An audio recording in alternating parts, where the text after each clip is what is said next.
because we have 88 fucking slides. Oh, damn it. I meant to like hang on for a second because I went and watched the YouTube, and for some reason there's a little bit of delay. So the first couple seconds are nothing. Also, I have fidget toys. Fraz got me fidget toys. I'm really, really excited about it. Oh my God. And I'm going to wait till people are here so I can show you the drink that I have. I'm so unreasonably excited for the drink that I have. Oh my God. I just realized you cannot see Mike at all. I moved my desk and now you can't see Mike. I'm going to rearrange the furniture a little bit.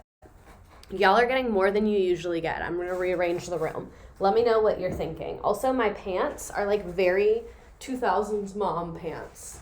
I wore them intentionally. So we can see the light. Maybe the light should be where Mike is, and Mike should be where the light is. That feels like a better plan to me. I always feel like I'm assaulting Mike whenever I have to like move him around at all. I just don't want this beanbag in here. I need to get it out of here. It's been in here, and I don't want it to be. I'm gonna move this thing so that I can scoot the beanbag over. Yeah, you're gonna go right there. And then you're gonna move over. Look at the fidget toys on the floor. Oh man, I love that you guys are just like watching me rearrange furniture. I just did it. I should have tested it out. I knew I was forgetting something. I just want it to be right. Ooh, what about this? Oh, fuck. Damn it, why are you stuck? Get out. Get out. No. It keeps getting stuck on everything. What about that? There we go. There we go. I think that's it. I think that that's it. I think that that's it. I think that that's what we do. Let's see. And then I'm just going to scoot over a little bit this way. Perfect. Oh no, Mike needs to go the other way. Okay. That's perfect. Okay. Welcome everyone. So glad that 212 people just watched me rearrange my furniture. Does anyone want to hit? Let me turn the light a little bit like less crazy. There we go. Now that's what we want. Perfect, perfect, perfect. Oh, I want to show you what drink I have. Y'all get fucking ready. Oh, Miss Frazzled, you're here and you're gifting a tier to or you're gifting a sub to K Davis. Thank you. Welcome everyone. I want to show you my drink. Look. Look at that.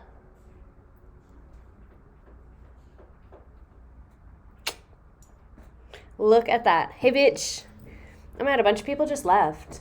Wait, were people here watching me rearrange the furniture? Is that like a thing? Bite it? It's glass.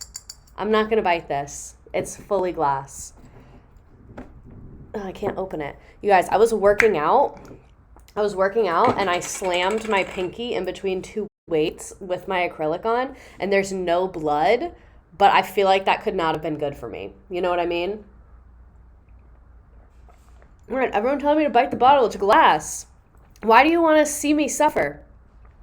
Bite the glass. It sounds like an apple. I'm not doing that. The plastic ones are the apple. The plastic ones. I'm not going to bite glass. Y'all are setting me up to fail. This is why everyone makes fun of Gen Z, because we're on the internet telling each other to bite glass. Let's be serious, please. Y'all are so lucky I have 2 brain cells right now. Did the nail survive? This is the nail. Here's the nail. That's the situation. So you can see my pinky is a little red, but there's no blood underneath it or anywhere on it. So I think we're okay. The Grinch bit glass in the movie, the Forbidden Tide Pod. Y'all better pay for her dentist bills. And my teeth were expensive as shit. I cannot fuck up my teeth. My parents have said that's the one thing I can't do. I cannot fuck up my teeth. Okay, bite the glass equals intrusive thoughts. Okay, so we need to fucking focus because we have 88 slides. I don't know why I felt the need to go this hard. And also, I just want to say, every show that we're going to talk about, I could do an entire stream on that show. Well, not all of them, a lot of them. So if there's a show that you're like, yeah, I want to stream about this, that's on the table. Oh, Ripley, thank you for resubscribing. But what was I about to say? Oh yeah, there's some of these that like I have so much more to say than what was included. And also, there's a few iconic shows that I don't talk about because I've never watched them, so I didn't really have that much to say.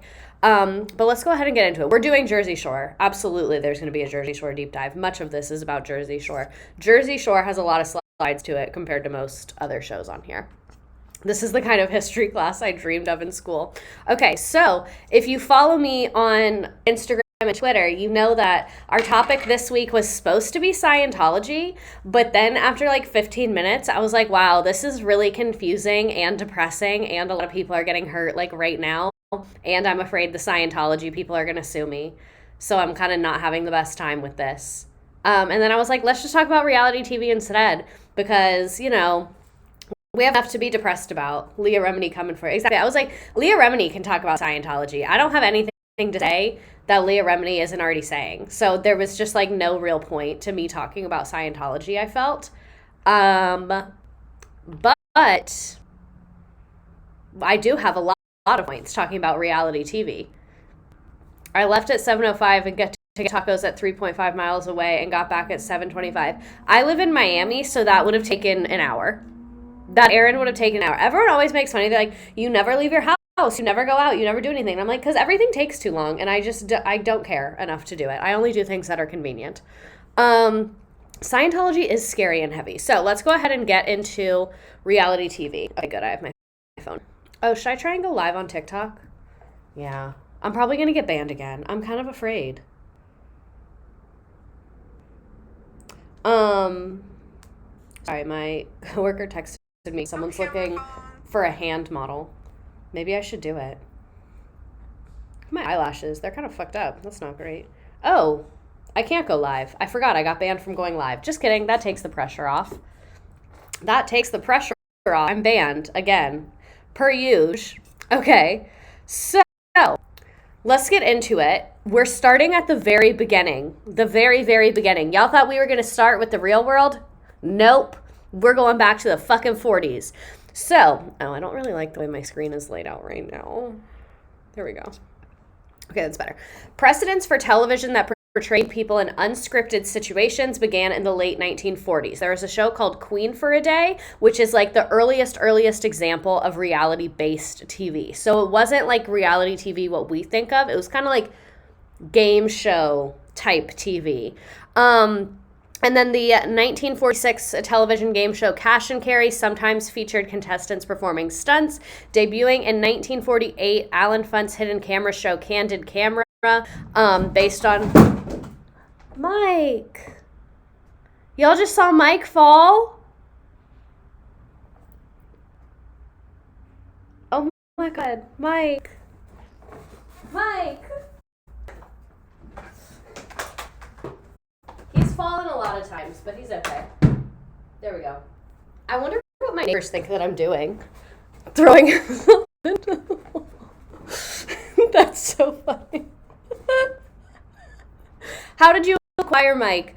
So one of my students was like, hey, Miss Redacted, it would be really fun if we had a skeleton for Halloween. And I was like, I don't feel like buying a skeleton. And then they were like, okay.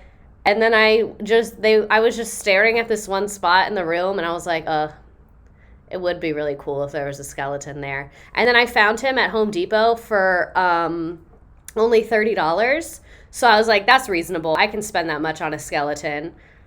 Just Veil, year-round skeleton. Exactly. I was like, I can spend $35 on a skeleton. And so I did. Mike remembered being on Candid Camera. That was the Scientologist. Last warning. Stop. Was it? But anyway, so I got Mike, and then the kids were like, oh my god, you said you weren't going to get a skeleton. And I was like, yeah, but y'all were right. It would be really cool. And he's here now, and it is really cool that he's here. And then Halloween was over, and I was like, well, this was $35. I'm not just going to get rid of it, and I don't have anywhere else to put it. So I just kept him there, and then he would always scare the shit out of everybody. Like, all the other teachers, he would scare the shit out of them.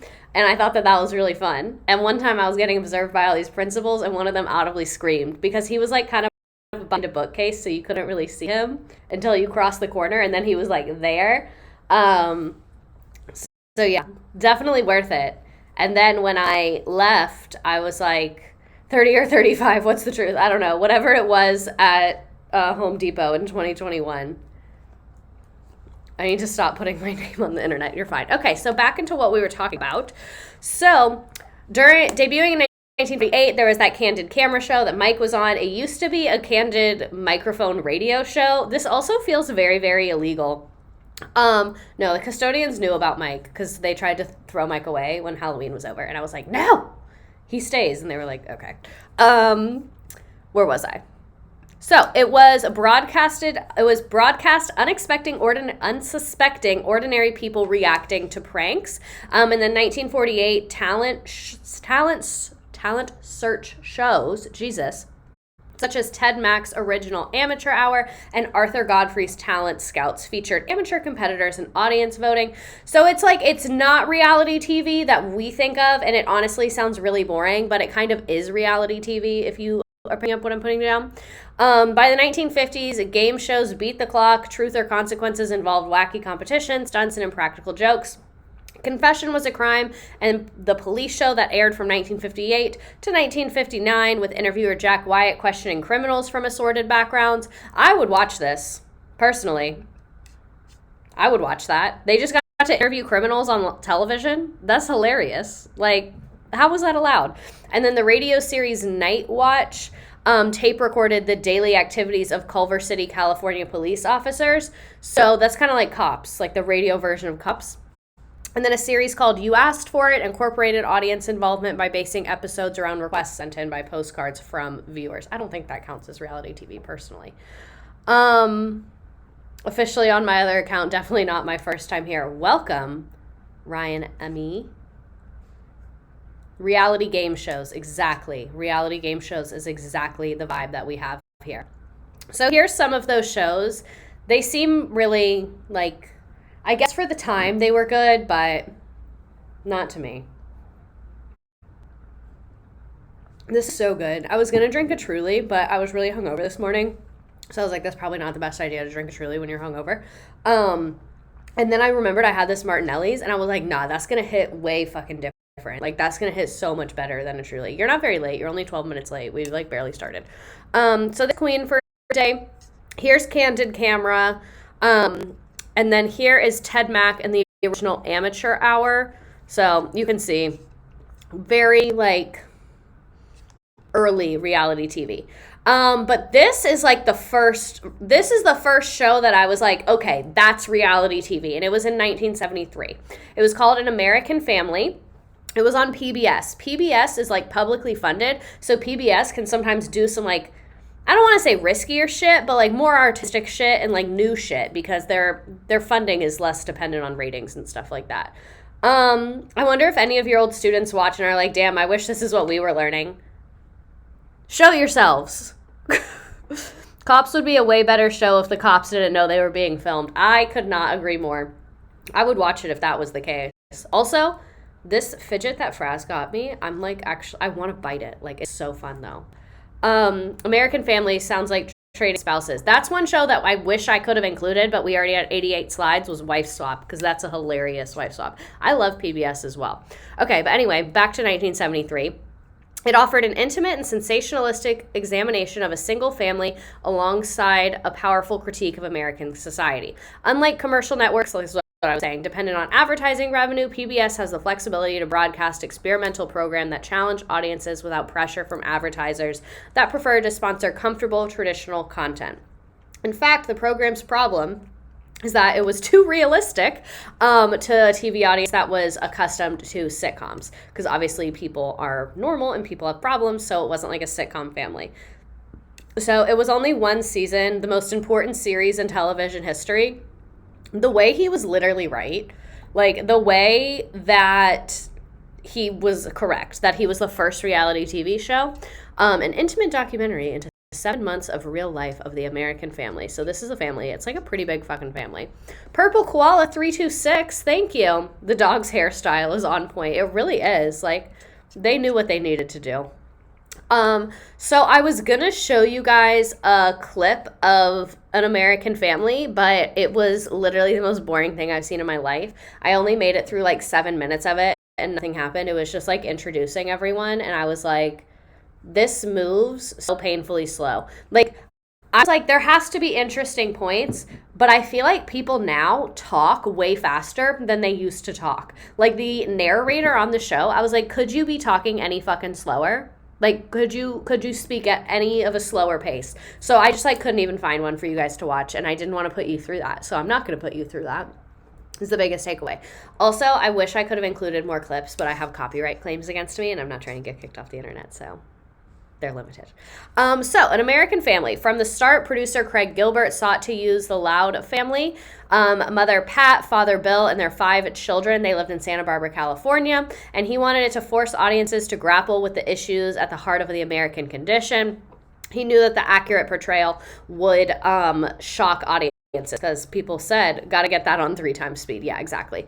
Like he was saying, like, they're a normal family and people had been used to sitcom perfect families. So rather than construct and contrived situations, Gilbert preferred a cinema verite. I don't know what that means. An observational filming style that values simple recording over complex editorial production. And allowing the quotidian details of the average family to unfold before the camera, Gilbert assumed extraordinary insights was emerge. The project was to some extent a way for Gilbert to grapple with his own demons. 9 years after the show ended, he explained that it originated in desperation, short on work, drinking heavily, and trapped in a troubled marriage mood. Gilbert searched for answers. He settled on the idea of using a medium of a normal family to explain the societal issues Americans confronted. Stanford Prison Experiment, but on TV. Oh, that's America's Next Top Model, personally, is my opinion on that Stanford Prison Experiment.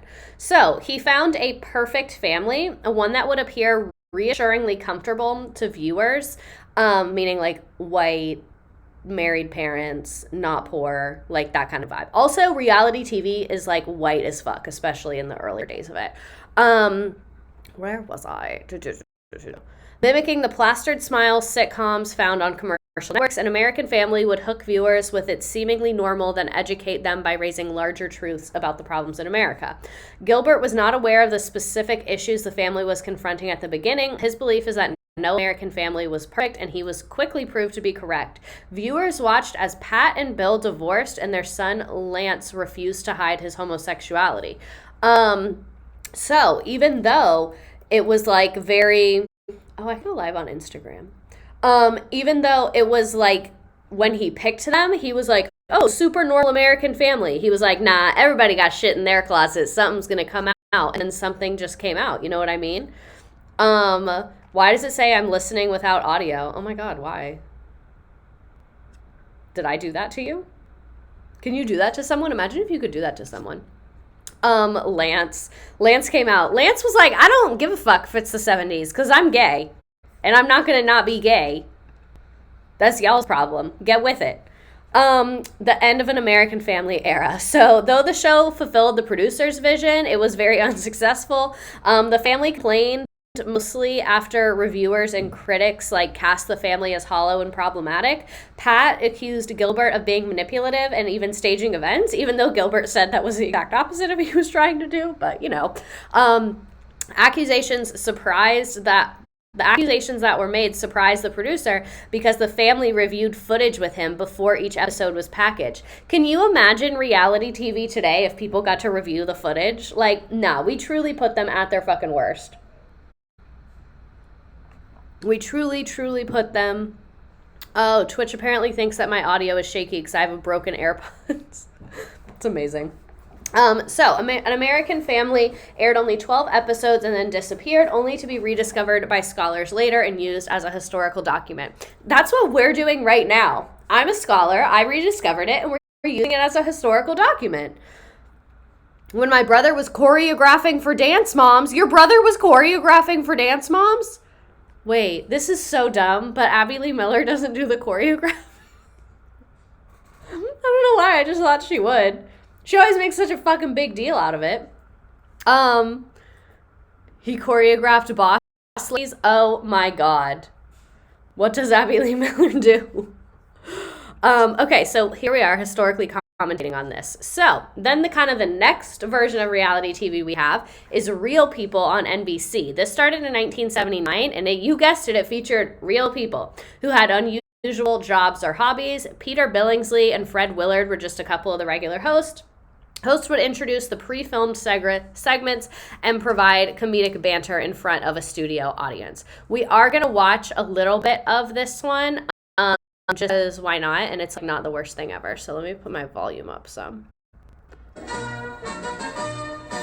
At 7 a.m. might see this young man pounding the pavement and pounding his body, or as he says, he's tuning his instrument. My body is my instrument, and I tune my instrument by staying in shape. And so it's one day I noticed that literally just people doing stuff. High tone on my stomach, deep sound. And then here's the stomach sound, which is like a snare drum. And then here's my cymbal sound. See, so it's a show. I literally can't, I had no idea how to describe it other than showing you. Like, this guy seems cool, making music. Yeah, it is giving Reading Rainbow vibes. All body band. Like bones. You got a set of lamb bones, you got some calf bones, probably got some people bones, you know. The invention of beatboxing. I think this is more like Mike, he plays hitting the yourself. trombone and he scats whistles. We get together and we do fun Most stuff. Most people tune their instruments in private. Stop. Do some funk for you. The white guy looks possessed. I wish I was cool enough to join their crew. It's giving that one Canadian PSA that was like, your passion with the kid doing the Trex noise. What? Kids are really great. Well, I work with kids every day. I wonder if they got forms signed for these. Probably not. You know, off the radio and stuff. It was the 70s. They probably really didn't do that. This is really cute, though. So he takes his hand, his fingers, and he just goes. It's giving PBS Kids. And when I say go, we're gonna go crazy, okay? Ready? This is really cute. This is so cute! Wait, I hadn't seen this part. Then I'll do a marching band for you. The little kids are so cute. This is so fun. Okay, but you get the point. Is real people doing real things. So, what I think would be hilarious is if you went back in time and found this producer and you were like, hey, you had one of the first reality TV shows ever. Do you want to see the future of the reality TV? And then show, like, Chloe and Kim beating the shit out of each other and just see how they would react to that. Is this what my mom grew up watching? Possibly. Exactly. Me realizing I was born in the Jersey Shore TV era when I could have been born in this era. We're so blessed we get to watch people argue on TV. Like, we're so lucky that reality TV is really real at this point, you know? Like, it's quite just chance that we were born at the time that we were born. Enjoy this level of content. Show him Kim K losing her earring in the ocean. I think that's in here. So more reality TV of people doing stuff. AC got in on the action with their own reality-based entry. That's incredible. Starting in 1980. The show featured people performing stunts or exhibiting unusual talents. You could also catch reenactments of alleged paranormal events or scientific medical breakthroughs. Mark Goodson developed CBS's That's My Line in response to the incredible success of That's Incredible in Real People. It was hosted by Bob Barker. This one also featured regular people with unusual occupations with interviews and demonstrations. The first decades of reality TV not involving any fighting, cheating, or substance abuse. Boring, yawning, sloppy, lazy. OG reality TV should have just been my 45-person Thanksgiving filled with drunk Irish people. That might be the chat of the night. We're going to write that down. Thank you so much. It has been screenshotted. Also, I want to thank Library Mess Allie for making this GIF. I searched high and low for a GIF that was a boring, yawning, sloppy, lazy. Was not able to locate one. And so I put it on Twitter and she made it. It's in contender for top chat of the night. We'll see what happens. It always depends on the aesthetic of the thumbnail, you know? So from here, we see reality TV shows start to branch out. So at first, it was just like, here's some people with jobs and hobbies. And then in 1985, Ocean Quest followed Shawn Weatherly as she scuba dived around exotic different locations. And then a show in 1991 that was called Yearbook, focused on seniors at a high school in Illinois. We will be watching part of it. And then everyone's favorite reality TV series about law enforcement. But remember, There's no such thing as a good cop. Cops first aired in 1989. So this is when we start to see what like me and you think of as reality TV today. But there is a show, it's a Dutch show. It's called Nummer 28 that first introduced the format that would become the cornerstone of reality TV, where it brought 7 strangers together to live in a house, and then the drama was filmed, and it also had cast members doing confessionals spread throughout the show. So I tried to find clips of this. I really could not find any clips of this. I was very unsuccessful in that, but I found the like images of it, or image of like the thing. So me seeing that we are starting to get into some messy shit. Finally. Big Brother, but Dutch. I've never watched Big Brother. Isn't that terrible? So here's an ad for Ocean Quest where they're saying she was former Miss Universe. Look at her. I love that for her. How fitting. How fitting with last week. The show Yearbook, this was its cover. And then Number 28. This is literally all I could find. All I could find was the description and this image right here. I could not find clips. I could not find pictures of cast members. It was apparently one season. It was episodes. Someone has the footage and I want it. And also, my dumbass looking up Yearbook in 1991, thinking that I'm going to find what I'm looking for. Because the show was called Yearbook, and it was made in 1991. So I looked that up, and no, all I found is a bunch of fucking Facebook posts of people posting their high school yearbooks from 1991, which is great. I'm so glad you're looking back and being fond of your memories, but that's not what I fucking need help with right now. I would like to share with the class that I'm currently eating potato chips, and the brand is Ugly. Uglies. I don't think I've had those. Okay, so here's a clip. Yearbook. Does not seem that interesting, but I just wanted you to see like the vibes. We're not going to watch the whole thing. Last September, the senior class of a Midwestern high school made a brave decision to let TV cameras document their senior year. No matter what happened. Did someone die? Like, what happened? This is what happened. Oh, I guess we're about to know. This reminds me of, like, the sex ed videos we used to watch in school. Like, it looks like a PSA. Ominous. It's very ominous. The show is kind of a slay. Yeah, honestly. Like, I would watch this. I would watch this now. Honestly, I want to find the episodes and I want to watch this. That was a good transition with the cap. They ate with that one, I'm not even going to lie. Drunk driving commercial vibes. That's what it is. Midwestern high schools are not this interesting. What was that with the car peeling out of the driveway? Iraq had invaded Kuwait, and Allied troops were shipping out to Saudi Arabia. It's in the winter of a new sled, and you can knock it up here. I love that. Yet, in the classrooms of Glenbard West, war seemed a remote possibility. And then we start Huckleberry Finn. Would have caught my senior class planting soybeans on the football field. This is weird. It's cross country. Senior Todd Myra has just enlisted in the Marine Reserves.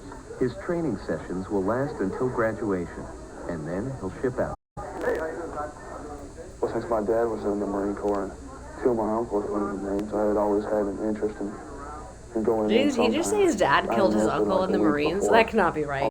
Why do they look 30? Well, it's like these dumb high schoolers don't even know about war. And that's like psycho. This is my butterfly knife. Usually I keep it inside the house. If it's illegal, I'll carry it out of the house. This is weird as fuck. It's a genuine Nazi dagger that I inherited from my dad at 118. This is my hair that I used to have. The hair! Put it on there. The hair! I didn't have time to skin it, so I just... Genuine Nazi. This is like the origins of bugging. Y'all, I really need to start watching these before I put them in here. Because, like, what the actual fuck is this? The hair on the half-naked cardboard woman is... A show about documenting high school seniors immediately turns into a military advertisement. ROTC is wild. We really need to know where they are today. Bro is for sure in jail. You didn't watch this before. I watched like the first 2 seconds of it and I was like, yeah, that's the show. I'll put it in there. I'm going to keep watching it. I'm so sorry. There's a picture of me and my girlfriend at homecoming last year. Wow. The hair. I'm glad you're experiencing this with us. That's exactly. my foster brother. And that's my adopted brother, Ricky. Todd parents are a foster family, licensed by the state to provide a home for children until their own parents. What the fuck are the skulls? Someone go protect that girl. Mrs. Myra, a nurse, became a foster mother So 5 years ago. I'm really experiencing intense vibes. Particularly black boys in Chicago hospitals waiting for homes, and nobody wanted Aw, to take damn. them. I think they're about to get racist. I thought, well, I could. The Myras adopted Ricky a year ago. Hi. Oh no, it didn't. That's good. The The chat is fucking hilarious Foster tonight. child, whose real name and identity is protected. He's been with the Myras since he was 7 weeks old. But Real his name and natural identity parents now want him protected. back. Good. Okay, but you get the picture. It's about high schoolers being in high school and what's going on with them. It's giving white savior. It is. Very much is. But here we are. I mean, what did we expect from a 1990s predominantly white reality TV show about an Illinois high school? Are we surprised? No. So, the next big show that you probably have heard of is The Real World. So, the case of a true story of 7 strangers picked to live in a house first aired in 1992. The cast was chosen from 500 applicants, and they moved into a duplex in Soho. They were paid $2,600 to live in the loft from February to May and have their day-to-day lives taped. The Real World producers claim they didn't pull any inspiration from Number 28, but the similarities are definitely there. Reviews from critics were dismal. It was a phony, painful waste of time, but viewers did not agree. TV audiences, especially young adults, connected with the show, and it was hailed for dealing with heavy issues such as religion, prejudice, sexuality, AIDS, death, politics, substance abuse, and more. Someone leaked a girl's Common App my senior year, which was peak white savior brag. Oh my God, getting your Common App leaked? That is, someone was thinking in 4D to or what's the word I'm looking for? Like, air out her business. Like, someone disliked her and they were intentional with it. I'm surprised they paid them, to be honest. $2,600 for 3 months, teacher salary. Oh my God. I always forget that Karamo was on The Real World. Oh, I forgot about that too. The Real World. I need to watch The Real World because I love the challenge. I should watch The Real World. So The Real World basically launched what we know of as modern reality TV. It was... Oh, this is all about her. Oh, wait, here's some other people. Let's enough of The Real World. Moving on so we don't get distracted. And then The Real World was successful. People watch it. People were really into it, like we said. Not the address book, I know, so 90s. And then in November 28th, 1996, the first like makeover type reality show came out. It was called Changing Rooms, which like, that's the worst fucking name I've ever heard. Y'all didn't even try with that one. Like, that sounds like AI word generator named this. We call it Changing Rooms because you go in a room and then we go in and out and we change it. So then when they come back in the room, it's different. So that's why we call it Changing Rooms. You at the beginning of the stream. Oh my God. The font choices. Trading Spaces is a better name. So it showed couples redecorating each other's houses, which was the first reality show with self-improvement or makeover theme. Now that's cutting edge. It is very cutting edge. Trading Spaces, also an iconic show. We loved Trading Spaces. So once we get into the late 90s and early 2000s, reality TV, my nail like really hurts. That's probably not good. Reality TV becomes a huge success. While many believed it was a temporary fad that would eventually fade out, viewers kept tuning in. It's during this time that shows like Big Brother, American Idol, and Survivor start to pick up speed, turning into successful franchises. There was also America's Next Top Model, which we will be looking at in depth. MasterChef, Project Runway, Dancing with the Stars, and then several cable networks like Bravo, E, TLC, VH1, MTV, and A&E started devoting most of their programming to reality TV series, and then shows like The Simple Life started outranking scripted shows. Did they have a straw wall? Probably not. Big Brother. When did Big Brother come out? I guess early 2000s. Okay, so January 1st, 2001, the chart toppers are reality TV. Survivor and American Idol both topped U.S. season average television ratings since 2000. Survivor led the ratings from 2001 to 2002, and Idol topped the ratings in 6 consecutive years, 04 to 05, and then 09 to 10. I don't know if that math sounds wrong, but regardless, reality TV started to become number one. I was also talking to my mom about Survivor, and she said Survivor was one of the first shows where people started to get really invested into individual characters and talk about it and be like, I think they should do this. I think they should do this. And people like started to like react, like TV became something people were talking about a lot and talking about like the individuals, the real people on the show, and had like people had intense and differing opinions about different people. Like before, when people talked about TV, kind of like people agreed on stuff, but reality TV, people started to disagree. Water cooler chats, exactly. So I want to say thank you to American Idol for gems like this one. Jeff Probst's probably still killing the game 20 years later. This is when Ryan Seacrest tried to high five this blind guy. I just wanted to make sure that everyone on planet Earth has seen that. July 2001, Justin Civic becomes the first contestant in a reality TV show to be kicked off the show because in Big Brother 2, he pulled a knife on Krista Stegall. So literally from the jump, people were being insane. I guess not from the jump, because at this point, we already talked about the reality TV of the 70s. That was very tame. In the 80s, that was very tame. So I should say the 2000s is where people started to get like a little intense. Have you seen that awful lady on American Idol that looks just like Marjorie Taylor Greene? Oh my God, no. This is why they have safety knives on Big Brother now. Are you serious? Canada had a Canadian Idol hosted by the son of a former prime minister. Oh my God, that's hilarious. White men ruining things once again. Constituents pulling a knife.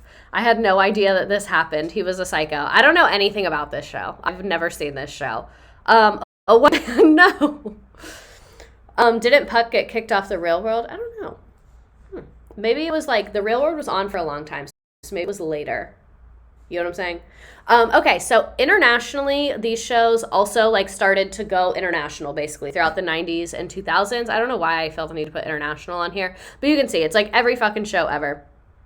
Big Brother, Top Model, MasterChef, Project Runway, Dancing with the Stars, Deal or No Deal, Who Wants to Be a Millionaire, all that type of shit. The Biggest Loser, all were getting done internationally and produced in other countries as well. And then September 2003, an Emmy institutes an award honoring outstanding reality. So now reality TV has become its own category at the Emmys, and the CBS show The Amazing Race wins. So like I said, reality TV is starting to become a big deal in the like award arena and like in that kind of world. Reality TV is starting to get noticed. How have we already been here for 41 minutes? It feels like we've been here for 5 minutes. Is that just me that it feels like we've been here 5 minutes? Oh my God. So, more early 2000s success. So during the 2000s, several cable networks, including Bravo, A&E, and TLC, changed their programming to feature mostly reality TV. And then some other reality TV like networks were started both in the US and abroad. And then during the early part of the 2000s, network executives expressed concern that reality television programming was limited in its appeal for DVD reissue and syndication. But the DVDs for reality shows sold briskly. Laguna Beach, The Real Orange County, Amazing Race, Project Runway, America's Next Top Model, all ranked in the top DVDs sold on Amazon. In the mid-2000s, DVDs of The Simple Life outranked scripted shows like The OC and Desperate Housewives. So they became really worried, like, oh, people aren't going to buy the DVDs anymore, but people are like, no, I'm buying the fucking DVDs. Let me get this shit. So we're going to talk about a ton of specific shows. One of them is America's Next Top Model. We're going to talk about like some of the early ones, and then we're going to talk about a bunch of different shows that were at different times. So America's Next Top Model is an American reality TV series and interactive competition. It was created by Tyra Banks, who's also the executive producer, and developed by Ken Mock and Kenya Barris. It started in 2003 and aired semi-annually until 2012, and then annually starting in 2013. You can see the numbers, basically different different seasons had different amounts of people, and they did it kind of differently depending on the country, depending on the season. Some seasons were just women. Later on, they started having guys on some of the seasons. And over 50 versions of the series have been produced internationally. I don't remember where I was, but I was in another country, and I was watching like their version of Top Model, and it was a lot less unhinged than ours. I was like, oh, do you guys have like more protections here? So let's go through some of the insane Top Model moments. The fact that they would change everyone's appearance and completely send them home the next day. I know, it's literally terrible. My favorite clip is when one of the male judges said, "Girl, you walk like you're on crack," to a contestant. So in cycle 5, Tyra implied that Kim should tone down her lesbianness. Kim said, "I want to be out, like I'm gay and I'm really proud of it." And Tyra said, "I think there's being proud, like I'm black and proud, but I'm not walking down the red carpet. All like, I'm black, I'm proud. I'm black, I'm proud." Like, this show is like offensive in every way you could possibly imagine. Like, speaking of how offensive it is, the challenge where they switched ethnicities, this is directly from the show. We're actually going to switch your ethnicities. The challenge here is taking on the persona of another ethnicity while in the photograph and owning it. What? America's Next Top Hate Crime. Anti-M is a string of hate crimes. Oh my god.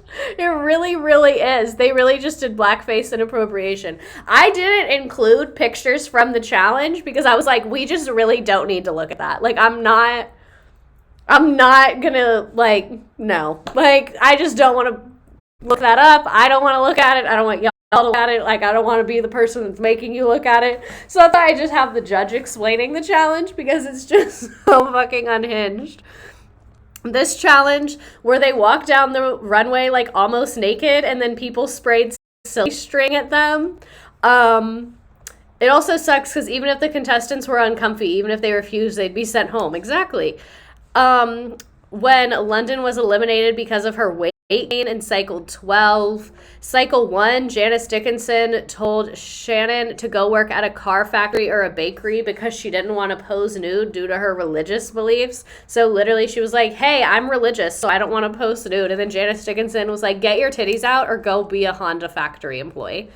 I don't know what this is. I just found this photo and wanted to put it in here. Like, I feel like this photo does a great job of just describing how truly, truly, truly unhinged this show was. Mercedes had lupus and they were so mean to her because she was exhausted AF. Janice really said, "Go get a job." I remember the one where they were taking photos with water falling on them, and Tyra and the photographer ripped in one girl because she couldn't keep her eyes open. Oh my god, I remember that too. The photos were always so awful. Miss J. They did the photo shoot on the treadmill. Okay, so here's another one where Janice says, "You look 13, really, really young, like a child prostitute," to this woman. Why would you say that? Also, Harley Quinn Fabre, thank you for subscribing. I appreciate this. The lesbian contestant had to deal with so much homophobia. They would show a photo and be like, "This is the ugliest thing I've ever seen," and it would be a normal photo. Wasn't there a perfume ad where the male model was fully frontal? Probably. I'm so glad I never watched the show. We ate this up. Okay, here's when Tyra pretended to faint in front of the contestants. Here's when they catwalked down a wall for guests. When Tyra screamed at that girl, "I was rooting for you. We were all rooting for you. How dare you?" When they gave this guy in the makeover a beard weave. The America's Next Top Model makeovers were unhinged. Absolutely unhinged. Tyra saying "ho," but then make it fashion.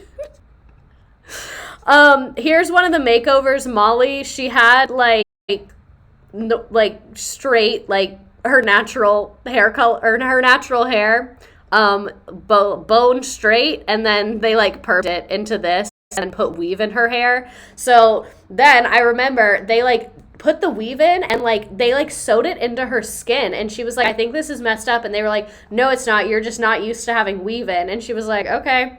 And then she went home, and one of the girls who had weave in was looking at it and was like, nah, your shit fucked up. And then she had to like go, she was crying from pain and a judge laughed at her. Exactly. So then she had to like go back and like get it fixed, but it was like a whole fucking mess. I think that was her. But there's honestly, America's Next Top Model has had a lot of weave disasters. Here's another makeover, Cassandra Whitehead before and after her makeover. Lots of people would cry on the makeovers. They gave her bleached out hair with red and blue streaks. Also, this is the part that gets me. The way they literally strapped pubes to that guy's face. Exactly. They gave one girl braces to close her gap teeth, and then gap teeth came back. So this is what gets me. This is why I included the red and blue, is it's cool. I like the way it looks, but they would give people hairstyles that are extremely, extremely expensive to maintain. Like the girl that they sewed a weave into her hair. Like they would like cut their hair off, dye it, do like sew weave and do things that are very expensive to maintain. And then like you can be kicked off the show at any time. And if you're trying to be a model, you need to get your head and your hair like looking the way it should if you're a model, whatever kind of like work you want to be doing. Plus agencies prefer models who have more mutable looks. Exactly. So like if you got kicked off, you're just stuck with this thing that like you have to deal with when you probably don't have the resources to deal with it. Here was a runway challenge where they had this swinging pendulum thing that kept hitting people and like knocked some people off the runway.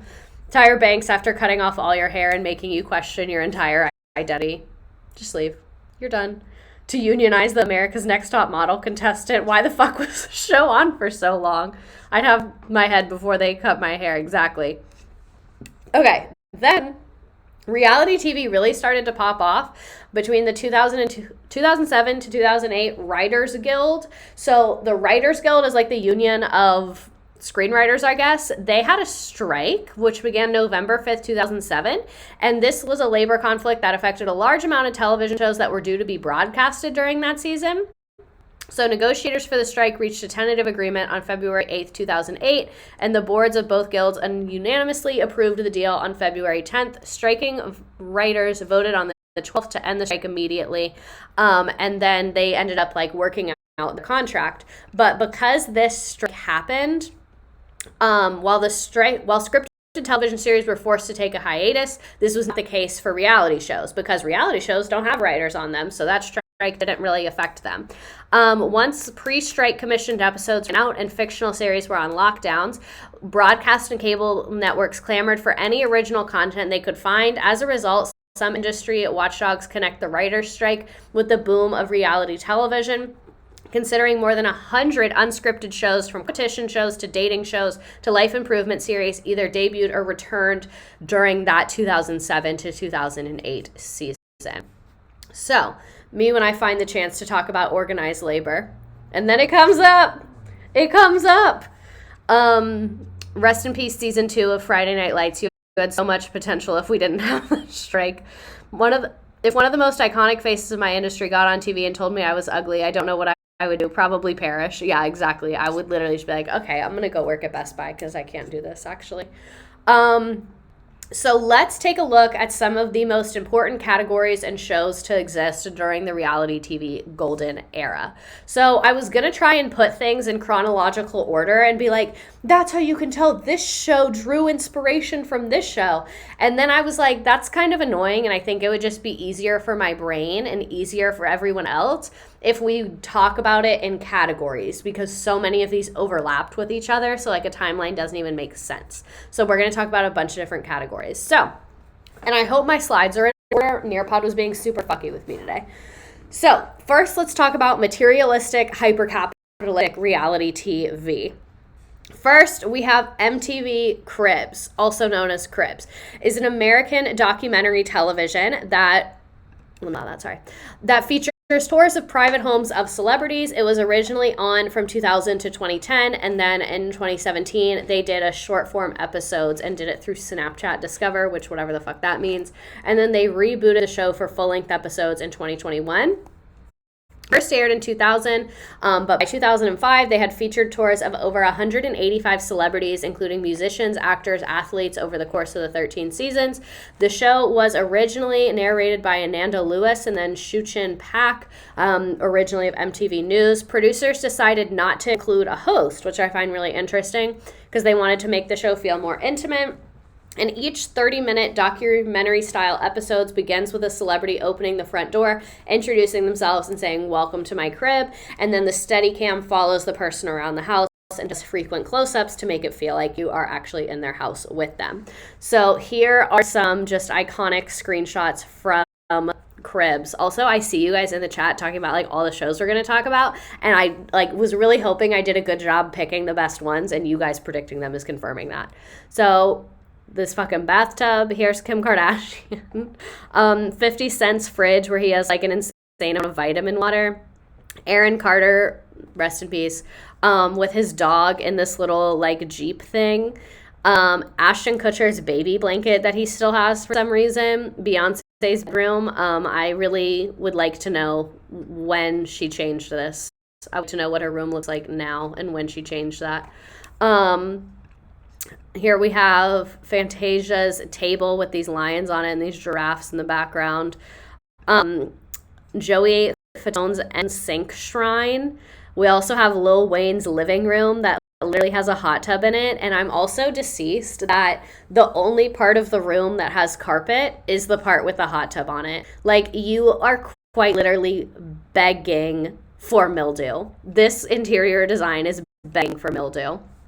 Missy Elliott's fish tank chair, that's incredible. Melissa Joan Hart's paper towel holder, that's literally a doll, that's her doll, like that's the doll of her. Shaquille O'Neal's bed is 50 feet by 70 feet long. Very, very, very interesting. And then this painting, Tyrese, I don't know who some of these celebrities are, to be honest. Tyrese's version of The Last Supper dedicated to musicians who have passed away. So he has this giant commission painting in his house. So another called Shaq that's giving Glass Onion. So another hyper-capitalistic show, Pimp My Ride. Pimp My Ride was an American television series that was hosted by rapper Exhibit, which ran for 6 series from 2004 to 2007. And in each episode, a car in poor condition was restored and customized. And it had several international adaptations, as well as like the country music TV had Trick My Truck. Like, it was a whole thing. So here is a fish tank in a car. Here is a chocolate fountain and candles in a car. Here is a hot tub in a car. Here is this minivan that they put these on for some unknown reason. Oh, these fish died immediately. Exactly. How do you take care of them? I guess that thing. This car has a pool table on it. Also, these are in the game. In the game, it'll ask you questions about these. Those fish are absolutely boiling. Exactly. And then here, this one feels very unsafe to me. It's a video game car, and like there's video games in the car. So like, how do you drive if you're playing the video games is my question. Rolling up to the carpool in that, the original Tesla. That's what Teslas are now. Oh my God. Okay. So, My Super Sweet 16, another hyper-capitalistic show. It was an American reality TV series showing teenagers on their like super expensive 16th birthday. They also included quinceañeras, which is Sweet 15 here. But here was the cover. I thought that this was like the most elite art I'd ever seen. Like, I wanted my house to be emulated after this like TV cover. They were doing like an entrance in these outfits, and the girl said, "If you're dying of a bladder infection, frankly, I don't care." Here's this one like mushroom party. I don't even fucking know what this is. The theme song was Hillary Duff. It was. This kid who said, "Don't say the world doesn't revolve around me, because today it does." This is hilarious. Like, this is just so funny. This girl arrived in a casket. Really unclear as to why that was necessary. Lots of being carried in. Lots of entrances where you're being carried in is one thing that I noticed. The girl who lost it after getting a Lexus too early, she said, what the heck? I didn't want my car now, and it was the wrong one, but she ended up getting the right one at the party. This girl made a calendar of herself and gave it to all of her classmates at the party. And to quote the birthday girl, she said, I feel like I'm going to throw up. I guess she regretted doing that. I don't know, like, imagine being at a birthday party and someone giving you a photo of themselves. That's very unhinged. Someone who rolled in on a horse, this girl being carried by a fleet of gold men, and then the gold men proceeding to almost drop her. We also have Darnell arriving with Rihanna. Why is Rihanna there? Ariana, what are you doing here? Like, how much did they have to pay Rihanna for this? It probably wasn't enough, if we're being honest. This girl dyed some innocent poodles pink, and then, yes, the dogs have necklaces on. This girl's dad paid $300,000 for her dress. She also had custom bottles of perfume made for her guest. And then last but not least, Nick Cannon looking very deeply confused at one of these endeavors. Rich people used to not have shame, but in a fun way. Fucking for real, a $300 dress. I'm going to have men carry me into first period every morning. Those are honestly giving butt mitzvah. Okay. So I debated putting Extreme Makeover Home Edition in this category because it was like charity, but I also think it really glamorized like McMansions and stuff and like home decor and like your house being like a status symbol. So I did include it here because I think it really like fed off of that. To be fair, that's always Nick Cannon's face. I remember one episode, this girl got a Range Rover and then crashed it the next day still got a new one. When high school students wanted to change their lives and got life coaches for 5 weeks. Wait, what show was that? Okay, so Extreme Makeover Home Edition. We have to move because we have so much more to get through and it's already 8:30. So Extreme Makeover Home Edition, sometimes referred to as Extreme Home Makeover, is an American reality TV series that started in 2004 and ran to 2012. It's had a lot of spin-offs, but basically the premise is they find a family that's going through some kind of hardship and then remodel their home to better suit their needs. I've also seen episodes where they destroyed a home and built from scratch. But the producers would literally just leave after they built the house. Like, they were like, okay, bye. Like, there wasn't a contingency plan for what was going to happen with taxes or utilities or anything like that. They literally just said, move that bus, and then they dipped immediately following that. I want to know how no one thought of this. As some families came to find out, their home renovation quickly turned into another setback as increased property taxes and bills caused homeowners to sell or lose their homes from the show. Others saw their families torn apart from the stress, turning well-intentioned gifts into catalysts for disasters. 2010, the Simpson family was chosen for the show. They had their house renovated. Jim and Carmen were more deserving of a makeover. Jim ran a small company and was a minister of a church, and Carmen was a stay-at-home mother who homeschooled the kids, and they had a child, Zoe, who had hydrops fetalis, which is a fetal condition with a 50% survival rate. So they turned their house into like everything they needed for their child and her medical needs. They had a therapy room, all of that kind of stuff. It also had a heated pool. Lots of things that are expensive. Cork flooring, also very expensive. And despite the house being perfect, as the increase in bills and taxes eventually became too much, in 2011 and 12, they were able to pay the taxes several months late, accruing penalties and interest along the way. And then they decided to put the house up for sale. They said this was the wisest decision for our family right now. And they said, I do want to make sure everyone knows we are not ungrateful. So not only did they have to sell their house, it was like probably super, super traumatic to have to like, I'm sure people were dicks to them on the internet and stuff. Which is annoying. And then again, I don't know if this counts, but I didn't know where else to put the Real Housewives franchise. So the Real Housewives is a franchise of shows. There's lots of different shows. It started, which was the first one? Yeah, Real Housewives of Orange County was the first one. It's literally just women, and the fact that it's called Housewives, a lot of them have jobs now, which I find interesting. But anyway, people talked a lot of shit in my town about the Extreme Home Makeover family. Yeah, exactly. My friend has watched all Housewives and hates Potomac the most. I love Potomac. I've only seen Atlanta, Potomac, and I'm watching Salt Lake City right now. I've seen a little bit of New Jersey and a little bit of Beverly Hills, but not the whole thing. So, Mainly Atlanta is the one that I like the best and I've seen most of. Salt Lake with Jen Shaw is iconic. I know it really, really is. So it shows affluent women residing or surrounding a certain city. So it started in 2006 with Real Housewives of Orange County, and then you can see all that we have: Orange County, New York City, Atlanta, New Jersey, DC, Beverly Hills, Miami, Potomac, Dallas, Salt Lake City, and Dubai. Here are some Real Housewives moments. These are biased because, like I said, I like the Atlanta one the best, so a lot of these are Atlanta. One is Phaedra blatantly lying about her due date. What had happened is her family's super traditional and religious. She got pregnant. She wasn't married, so they got married and then announced we're pregnant really shortly after getting married. And then she magically had her baby, who was perfectly healthy and had no problems, at 6.5 months. Was the story there. So people just kind of chose to believe her. Also, when Sheree got questioned about She by Sheree, does anyone else remember this? Where they're like, Sheree had been saying like, yeah, I'm coming out with a fashion line. I'm coming out with a fashion line. And then it just like was never happening. And so then Andy was like, so what's the latest update with She by Sheree? And she was like, joggers. When she was like, what? And then Candy was like, he was asking about your fashion line. And she was like, no one asked you. It was so dramatic for no reason. And then she was like, probably more September or summer. That is spring, summer. But honestly, now she has the joggers. They are quite expensive.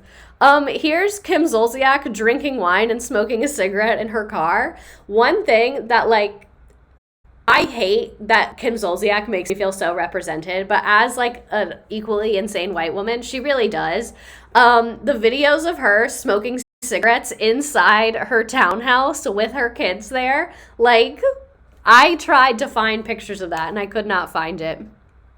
Here is a Real Housewives fight. I don't know who these people are, but this was on the list of most iconic fights.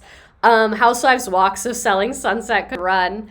Sheree shakes on her party planner. This is hilarious. In the first episode of season 2, Sheree was throwing an independence party to celebrate her long-awaited divorce, and then she was like arguing with her party planner because they weren't doing a good enough job, and he was like, you need to check yourself, and he said you need to check yourself or something like that, and she said, who gonna check me, boo? And then she yelled at him in the conference room, and it's really, really, really funny.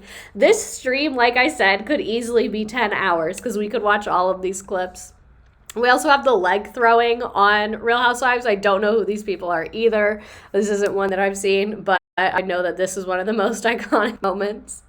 Danielle gets her hair pulled. I didn't really know who these people are. This is New Jersey season 2, but who knew foreclosure was such a loaded word? Things took a turn for the ugly during Kim D's Porsche fashion show after innocent little Teresa insisted on saying hello to her nemesis Danielle. When Danielle stated that Teresa's home with hubby Joe Guidas was in foreclosure, Teresa spun faster than once living jungle animal she wore on her back.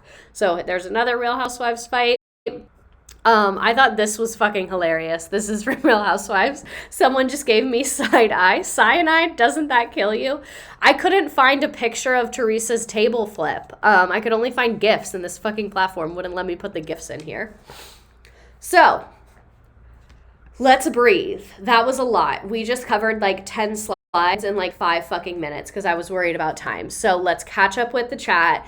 Let's talk about where we are. That was my category of hyper-capitalistic wealth reality TV. Also, Gabsties, thanks for subscribing. We live, we laugh, we love. I'm too high and this is great. That's my target audience, honestly. I love weird family reality TV. So, moving on to weird family reality TV, a very, very important category. I've done so much academic research on the Duggars and still frequent snark or subreddits. I'm so excited.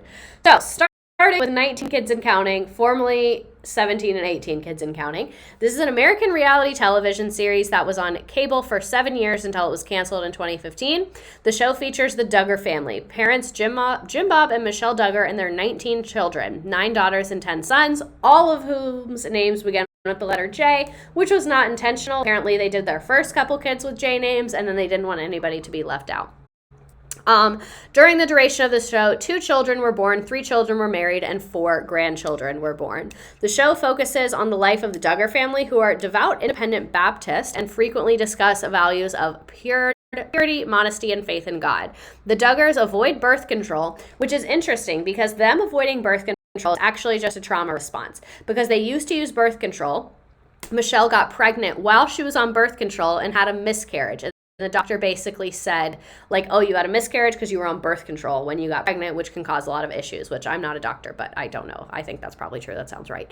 And then after that is when they got mad religious. And then, like, Michelle, like, was a cheerleader in high school, didn't dress super modest, all that. So literally everything is a trauma response. But anyway, I digress. All of the children are homeschooled, and their homeschooling is really, really shitty. They don't actually learn that much. I've seen the curriculum.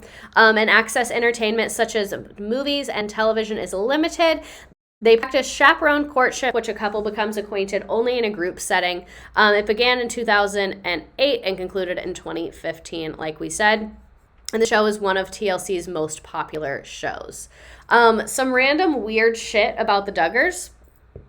OBS, the elephant in the room of them protecting their predator son, Josh. It got canceled because of Josh. He is like literally a predator in every shape of the word. I want to focus on the reality TV aspect, not on Josh's crimes. Maybe that'll be another stream for another day, but probably not because it's just so depressing and terrible. But there's tons of people that have created videos talking about this. So if you want to learn about it, go ahead on YouTube. Without a Crystal Ball is one of my favorite people that talks about the Duggars. But anyway, I digress. So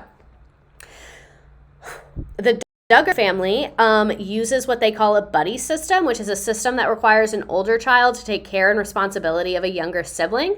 By 2001, Jim Bob and Michelle had implemented the buddy system, where each older child is paired with a younger child, like I said, to take care of. Typical tasks for an older buddy included dressing, bathing, and feeding their younger buddy. By 2009, the family had switched from individual buddies to buddy teams, with each team being led by one of the 4 oldest daughters. So, like, their whole parenting style is just parentifying their older children. That's the whole plan. Matriarch Michelle once revealed that trips to the beach are banned as it's just too hard for guys to try and keep their eyes averted. So just some weird shit about this family. Have too many kids. The buddy system is a fun way to say child labor. We love Mrs. Kickstand, yes, as well. Parenting, the pyramid scheme. Outsource parenting. I'm sorry, but at what point do you maybe consider pulling out? No, literally. That is the question of the fucking hour. So here's an older picture of their family. Here's their house. When they first were on TV, it was in like an hour special. It wasn't like a full reality show. It was just like a Discovery Health 1 hour special on them. And they had like 14 kids at this point and lived in this house and just had like hella bunk beds everywhere. And they're also, yes, Drama Queen 1018. The theory is they have Jana trapped to keep raising the last kids, not kicks, sorry. If the birth control is a problem, why not have your tube tied when you're done having kids? So their whole belief is that children are a blessing from God and you should do nothing to prevent a child from coming to your life, is their whole thing. Here's their big house. They have they don't have that many bedrooms. They have like giant rooms that their kids all share with like a ton of beds in one room. So like absolutely zero privacy. Here's like teaser from 19 Kids and Counting. Here's a wedding. This is, who is that? Not Jana. Who is that? Jill. I think that's just Jill's wedding. Here's them in front of their big house. I remember when they moved into the big house. They literally built it like with their hands. Fully built this house. Here is Miracle Baby Josie. I don't know why, Josie being born, I remember it like it was yesterday. Like, I remember watching it on the TV, thinking it was live. I don't know why I thought it would be live. And being like, wow, I'm really here with this family. Not the pigtail headband. Thank you for bringing that up. I am so glad someone brought that up. How old is that baby now? I don't know. I think she's like 10 or something. The pigtail headband. She was bald for a really long time, so they would put her in this little headband right here that had like fake hair on it. I think she's 12. Also, here's Josh Duggar's mugshot. There's the first one and there's the second one. I don't know why he gets happier progressively. But moving on to John and Kate Plus 8, later known as Kate Plus 8, is also a reality TV series, started in 2007, ended in 2017. After the success of 2 one-hour specials chronicling Kate Gosselin and her husband John surviving sextuplets and twins, and 1 year later, the series aired on Discovery Health Channel for the first 2 seasons before being moved to TLC. During its run, it was the network's highest rated program, with the 5th season premiere seen by 9.8 million viewers. Most watched show of any evening, including broadcast television, twice as many viewers as the previous high. And then after the Goslings divorced in 2009, and the final episode of John and Kate Plus 8 aired, and then it was switched to Kate Plus 8. She invented the Karen cut, though. Here's Kate pregnant with the sextuplets. So this might be a controversial take. But this is just my opinion. Their story as to why they got pregnant with sextuplets is they were struggling to conceive, and they were doing IVF. When you do IVF, a lot of times they plant multiple embryos in you, because if they're having trouble sticking, it's just kind of like law of try as many times, you have a better chance.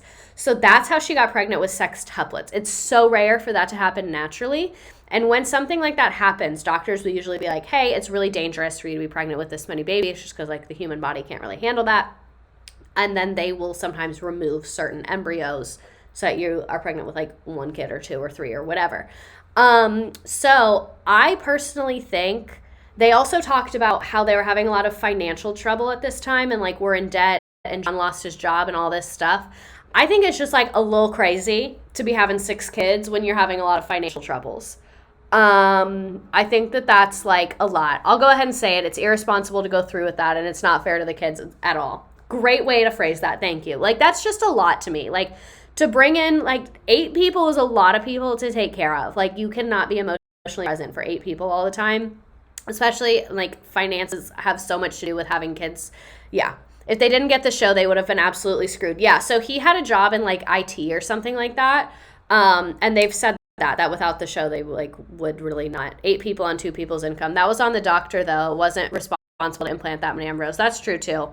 And they already had twins. I also think like if you've been struggling to conceive, like I'm speaking of myself, like if I was struggling to conceive and I already had twins, I would not want to go through more medical stuff. Like I'd be like, I have 2 kids, like they're great. I have the kids that I have. I think IVF is really, really hard on your body. The fertility industry is so unregulated. The fertility industry is getting scary to me. The fertility industry like is getting to the point that we're starting to enter like Black Mirror territory. You cannot parent that many kids. There has to be a reality TV child support group. There should be. Here's one of the earlier photos of them. They were a really, really cute family. Here's their original house that they lived in. Here's them with the sextuplets as babies, original Karen haircut.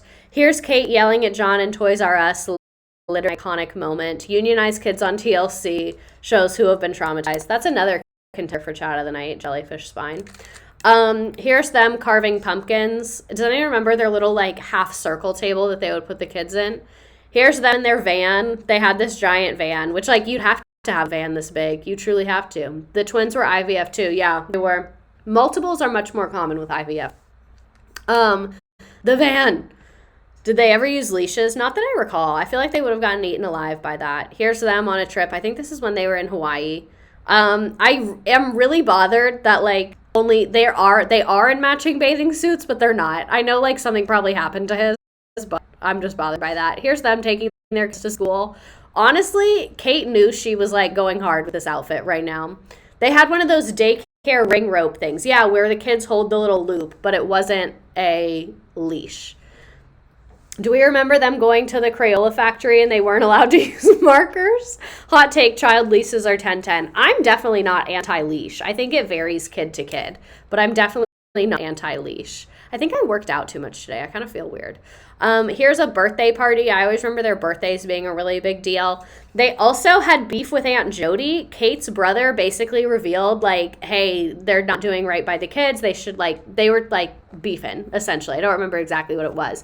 But Aunt Jody and then the brother, I can't remember the brother's name, came out and basically said, like, we don't agree with the situation, and they had a really big falling out. And then John and Kate were like, they're just trying to get tabloid money. It's really sad when people close to you will just do things for money. And then here is them announcing that they're getting divorced. Here's the divorce couch. She yelled at John at the Crayola factory too. What about her not liking one of the boys? Yes, so it's Colin. You can look up Colin's recent interviews where basically she sent him to like a mental health facility, but apparently he didn't really need to be there and he wasn't allowed to leave. And yeah, it's like a whole mess where Colin and Hannah live with John now, and they don't really talk to the other siblings because, like, apparently Kate's, like, kind of narcissistic and, like, really manipulative and has kind of, like, created that whole scenario. And then here is Kate plus 8. This is an old photo. The sextuplets are 18 now, and the twins are in college now. And then Kate's little glow up with the hair. She got those extensions. She became a new person. Getting pregnant with 6 kids for the attention of it. So Kate is actually a nurse now. Kate was a nurse before the show, and she is now a nurse again. Fun fact. Moving on to my favorite show of all time, Sister Wives. These Sister Wives. Sister Wives premiered on September 26, 2010, and it documents the life of Cody Brown and his wife Robin Brown and his now ex-wives, Mary Nell and Christine, and their 18 children. They began the series in Lehi, Utah, and then moved to Vegas and then to Flagstaff, Arizona. Mean Girl to Nurse Pipeline, of course, she's a nurse. Mr. Doctor's most important slides, this will be on the quiz. Did you see that statement with Merity? Yes, I did. Without a Crystal Ball Sister Wives videos, she is really great. Okay, so Brown and his 4 wives have stated that they participated in the show to make the public aware of polygamous families to combat societal prejudices. Browns argue that the polygamous arrangement is legal because he is only legally married to one woman, Robin, while the other marriages were spiritual. But remember, he was married to Mary. They got divorced. He married Robin so he could adopt Robin's kids. As polygamous marriage is not legally recognized in the U.S., there are no divorce documents to end the relationship. The end of a relationship is reckoned by announcements and events such as moving away. Oh, I left little citation things in here. Oops. In November 2021, Christine announced her dissolution of her relationship with Cody and sold her Flagstaff home in October of 2021. In August 2022, transferred ownership of her jointly owned portion of Coyote Pass in Flagstaff to Cody and Robin Brown. In December 2022, Janelle announced her separation from Cody on the little one-on-ones. Mary's marriage was known to be the most rocky. It had been previously called a non-sexual relationship rather than a usual marriage for a while. And then on January 10th, 2023, Mary and Cody posted a joint social media announcement that they decided to end their marriage. And then Mary also condemned a December 2022 article for incorrectly quoting her, saying it was over before. So here's some unhinged sister wives. There's everybody, Sob and Robin. Here's their wedding photos. This is Robin's wedding day, but she's wearing a brown dress because they wanted family photos that were not aggressively wedding photos. But here are the aggressive wedding photos. I've never seen Sister Wives, but I feel like I have from stream. You've honestly seen more than enough. Trigger warning for what I'm about to show you. It's Cody Brown almost naked, so avert your eyes if you need to. Here it is. Here's him in their little pond. I don't know why this is happening. Are they Mormon? They're like a different sect of Mormonism. Here's their house in Lehi, Utah. Janelle, Mary, Christine all had these little separate things. Then here was their houses in Vegas. They were on the cul-de-sac. Here's Coyote Pass. This is now, Christine is off of this. I don't know what the status of these lands are. But here's how Coyote Pass was split up. They've had a couple different arrangements of Coyote Pass. I don't know what it looks like today. Here's my sister wives closet. Here's an example of some ugly ass jewelry from my sister wives closet. They're AUB, which is a sect of fundamentalist Mormon. Thank you. And then here's Cody Brown dancing at that wedding, even though he skipped his child's surgery. Here is one of my favorite sister wives pictures. One, this is their mission statement. I have not been able to find their mission statement written out, but it's called Cody Brown Family, which is just like really narcissistic. I wouldn't even shoplift that jewelry. Christine's relative was like a top person or was in AUB. Yeah, her family was like royalty in those parts. And then here we have the this season 17 teaser with Christine going into the light. But now it's just him and Robin. Everyone has left. Holy shit, those are tall chairs. I know. Okay, so moving on to our next category of weird dating shows, weird dating reality TV. So we have MTV Next. Do y'all remember MTV Next? This is a dating game show produced by Calissa Miller with Calissa Productions, which ran from 2005 to 2008, and it was a mobile elimination dating show. Also, side note, let me be distracted for a second. Another reason that reality TV is so widely like watched and produced is because it is so much fucking cheaper to produce reality TV than it is scripted television. You don't have to make sets for reality TV most of the time. You don't have to like pay actors who charge very high amounts of money. Like, it's so much cheaper. You don't have to pay writers. Like, you don't have to reshoot things again and again and again. Sometimes they do reshoot on reality TV. They'll be like, oh, do that again. That happens a lot. So next was a dating game show, like we said. Usually it was a male with 5 female daters or a female with 5 male daters, although there have been a gay and lesbian daters on the show. Each dater gets to spend time with the first contestant with the option to next them at any point, with the contestant earning money for the time he or she lasted on the mini date. So the dater can ask the contestant on a second date, and then the contestant can decide to keep the money or agree to another date. Literally fucking mind games. During each mini date, the contestants were waiting on a bus, were reviewing their strategies and sharing secrets with each other. So we're going to go through some of the most like insane next previews. So we have Ashley, collects Starburst wrappers, idolized Bob Barker, pooped in a box and mailed it to her ex-boyfriend. Matt has chronic sweating problems, offended by people who eat veal, had sex while talking on the phone to his church pastor. That's a lot to unpack. Eddie, Hollister employee, idolizes Ryan Seacrest, eats chocolate 3 times a day. Stacy, nicknamed Hippie, afraid of goats, lit her house on fire when she was sick. Kyle, nicknamed Nugget, loves Hannah Montana, cries all the time. Robert, soaks himself in baby oil daily, eats warm mayo sandwiches, and loves women who wear granny panties. Literally all of these are so much to unpack. Rachel, part-time belly dancer, falls asleep while standing up, gets cranky when she's unable to poo. Sean, player on the outside, virgin on the inside. What does virgin on the inside mean? And licensed heterosexual. Keisha failed her driving test 5 times, blew up a microwave, and thought guacamole came from guacs. How do you get licensed for that? My childhood brain assumed they were all mid-20s. No, there's not a frontal lobe in sight. There is not a frontal lobe in sight here. Then we have Raj, nicknamed the Sultan of Sweat, hates the sound of old men coughing. Raj is so valid for that. Like, so valid for that. So valid. Has a crush on the king from Burger King. Audrey, aspiring elementary school teacher, hates the sound of people eating bananas, agree, and pees in the pool at the water park.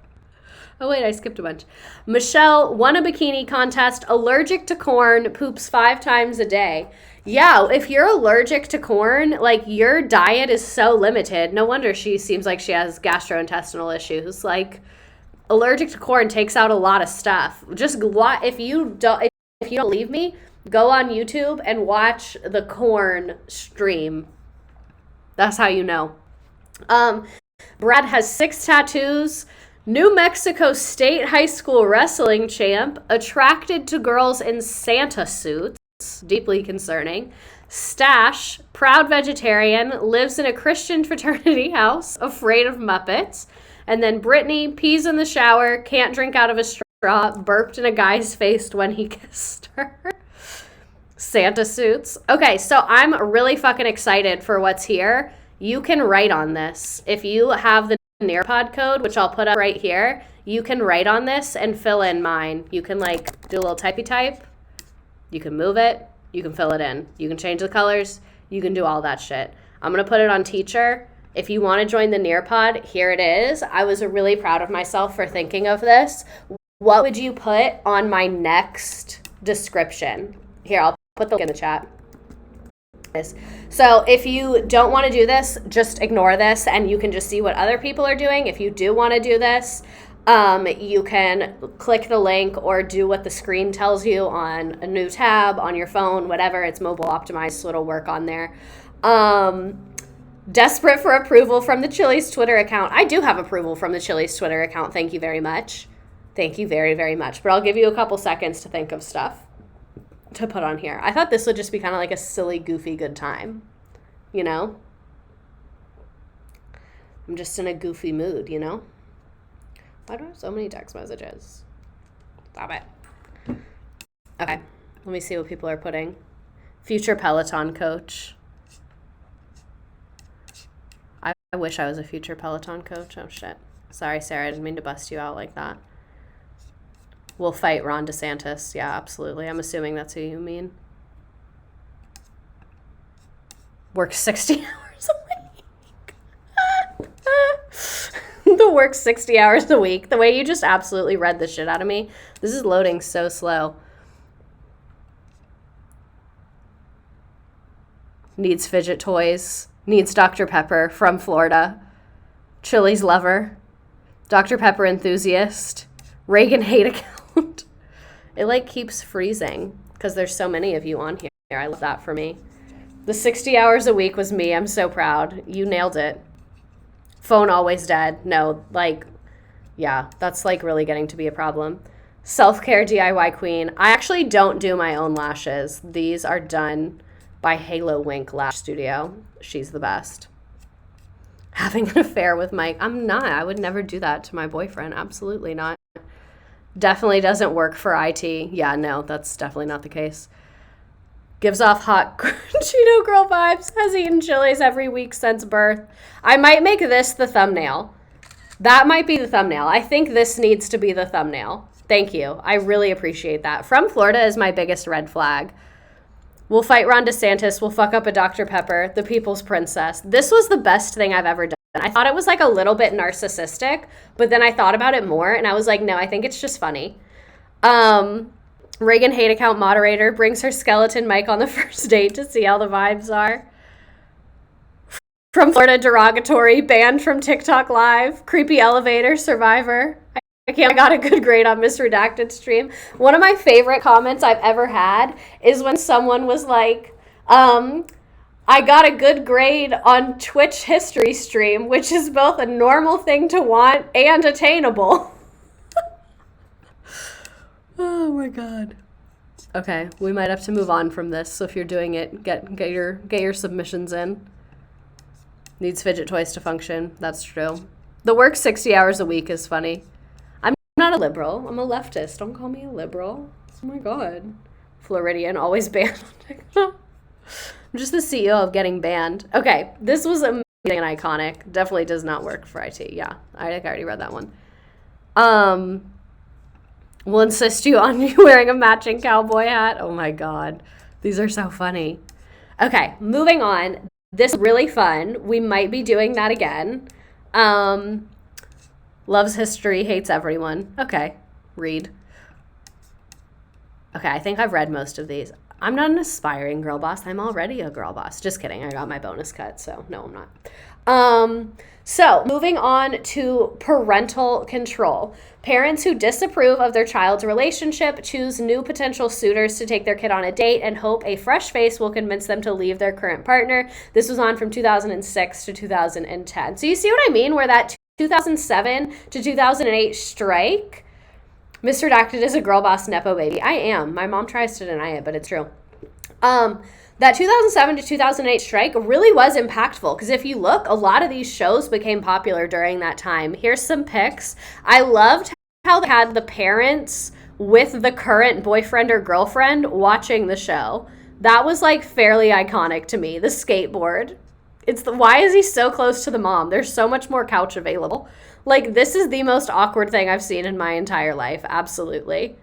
Like, just the body language. The body language from parental control I'm deeply unwell at that. We also have room raiders. I never watched this, but the more I learn about it, the more unhinged it is. It was from 2003 to 2009. On the show, 3 men or women have their rooms raided by a single man or woman. The raider does not meet or see any of the 3 singles. Any personal photographs of the contestant are removed or covered with a smiley face sticker. At the end of the episode, the raider chooses to go on a date based on the contents of their rooms. 3 contestants watch and then comment while sitting in a van as their rooms are inspected. After the raider is finished with each of the rooms, the 3 contestants then raid the raider's room. And then finally, the raider confronts the 3 contestants and makes his or her choice. So here's some screen screen grabs from, these were high school students. Well, I thought it was like Next, where it was like 18 to 24. So apparently these were high school students. Here's them in the van. Here's the cover of it.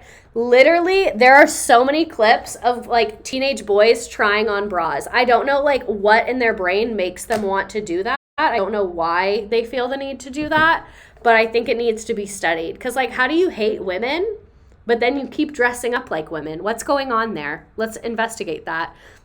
This hat that says world's largest source of natural gas.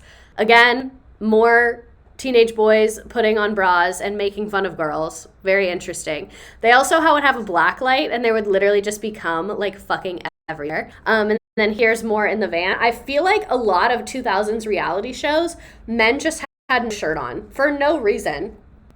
Like, why are you not wearing a shirt? There's no reason for you to be nude right now. And each episode started with them literally kidnapping the contestants from their homes so they couldn't prep their rooms. Yes, that is a very important note. Exactly.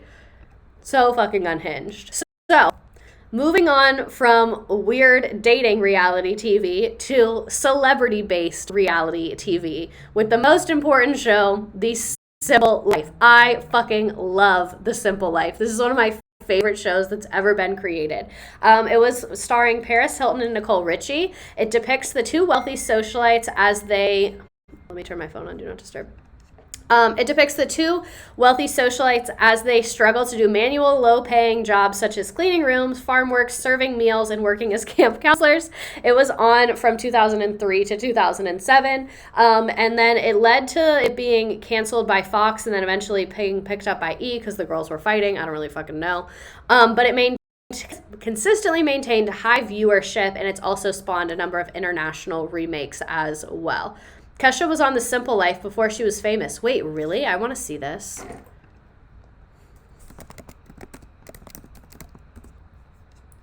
Kesha on The Simple Life. Oh, there she is. Look at that. I'll put it on the screen so you guys can see. Never forget the time Kesha was on A Simple Life. Here she is. That's crazy. Oh, they were at a wedding planning thing. Huh. That's funny. The more you know. So let's look at some insane moments from The Simple Life because the pictures really just tell it better than I ever could. So, do we charge to check out break squeaking? No, ma'am. And then she says, normally we charge, but you sound hot, so I'll give it to you for free. Here's them at this veterinary clinic. She says these pit bulls are really difficult and they're having sex with each other. Paris Hilton giving the best advice. When you're older and you don't want to do housework, just do everything wrong because then you won't be asked to do it again. Left or right? Yeah. Here's her working at a fast food place. We can't have you sitting there. I'm sunbathing. Paris just went on a podcast with Meghan Markle talking about the show. Really? Paris Hilton invented weaponized incompetence. That was literally my mindset when I worked at Whole Foods. Here's her cooking bacon on an iron in the kitchen. Here's them dragging a casket saying, this is so lame.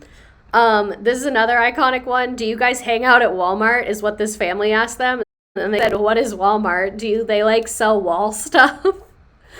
And then this fucking conversation. I made meatballs. We love meatballs. I said meatballs. Those two. Like, both of them are collectively one brain cell. They're actually two very smart women, and this is kind of like a bit, but so funny. Her being like, we're in between like 5 mountains with trees everywhere. She said, no, she said laundromat, which means you wash your own clothes. Here's them being airplane stewardesses. She said, would you like a lap dance? This is camp. This is so camp. Here's her getting arrested, and she said loves it. Because, like, they knew nothing bad was ever going to happen to them. You know? Like, you could tell that they knew that. I don't know how to do laundry, do you? I saw it in a movie. Here's them when they changed the Sonic sign, half-priced anal salty wiener burgers. And then they said hide the ladder so they can't take it down. In the grocery store, what does generic mean? I don't know. Or she said, why is this pool like made out of plastic? And then where they're in the maid uniforms working at this motel swinging on the swings. Like, this show was iconic. This show was absolutely incredible. Me when I lived on my own for the first time. So, moving on to other celebrity-based reality TV, we have Keeping Up with the Kardashians. Keeping Up with the Kardashians, often abbreviated KUWTK, is an American reality TV show airing between 2007 and 2021. Now it is a Hulu show. And it was Ryan Seacrest was their original executive producer, and it premiered on E!, ran for 20 seasons. Then, like we said, this was really redundant. Sorry about that. The series mainly focused on Kim, Kourtney, and Khloe Kardashian and their half-sisters, Kendall and Kylie Jenner. It also features their parents, Kris and now Caitlyn, formerly Bruce Jenner, and brother Rob, partners of Kardashian sisters who also appeared on the show, so various boyfriends and husbands. So, Keeping Up with the Kardashians has been critically panned since its premiere. It's often criticized for the high degree of emphasis on famous for being famous concept and for appearing to fabricate many aspects of its storylines. So, side note, Kim Kardashian was Paris Hilton's assistant. For those of you that did not know this, Miss Kim Kardashian used to have to work for that money. Miss Kim Kardashian was a Nepo baby, but she was like, I'm going to be Paris Hilton's assistant, and then I'm going to get to be on TV sometimes, and then I'll get to be like in magazines with her sometimes, and that'll help me be famous. Kim Kardashian is not stupid. Kim Kardashian is not a dumb lady, but look at her. All she wanted to do was be Paris. It's like no one even wants to work anymore. When Khloe tried to open a retail store and it failed because no one knew how to do it or show up. Exactly. They had Dash, and like Dash kind of was a flop, and they were like literally working in their retail store, but they didn't know how to do that. So yeah, here's Kim K rubbing Paris's feet. This is Paris. Did you clean my closet yet? And Kim says, I will in 10 minutes. And then here's them dancing at a club. Truly pulled herself up by her bootstraps. So here is season 1 of the Kardashians. This was their old like OG house, which like it was in LA, so it was super fucking expensive, but it's like a pretty normal looking house. I love when Kris makes fun of Kim for being married for 72 days. I started laughing at Kim because she's crying. I just can't help it. She has this ugly crying face that she makes. The early seasons of this show are hilarious. I love the early seasons. I don't watch the new ones. I think they're really boring. Oh, look, someone sent us a free yoga membership. Thank God. You wouldn't have been able to afford it. Kim, would you stop taking pictures of yourself? Your sister's going to jail. And then in the house where Scott says, wow, this is sick. This is what I'd like our house to look instead of fucking Beetlejuice. Scott Disick was very funny. He's not a good person, but very funny. Kris was literally like eat her kids alive, which is hilarious to me.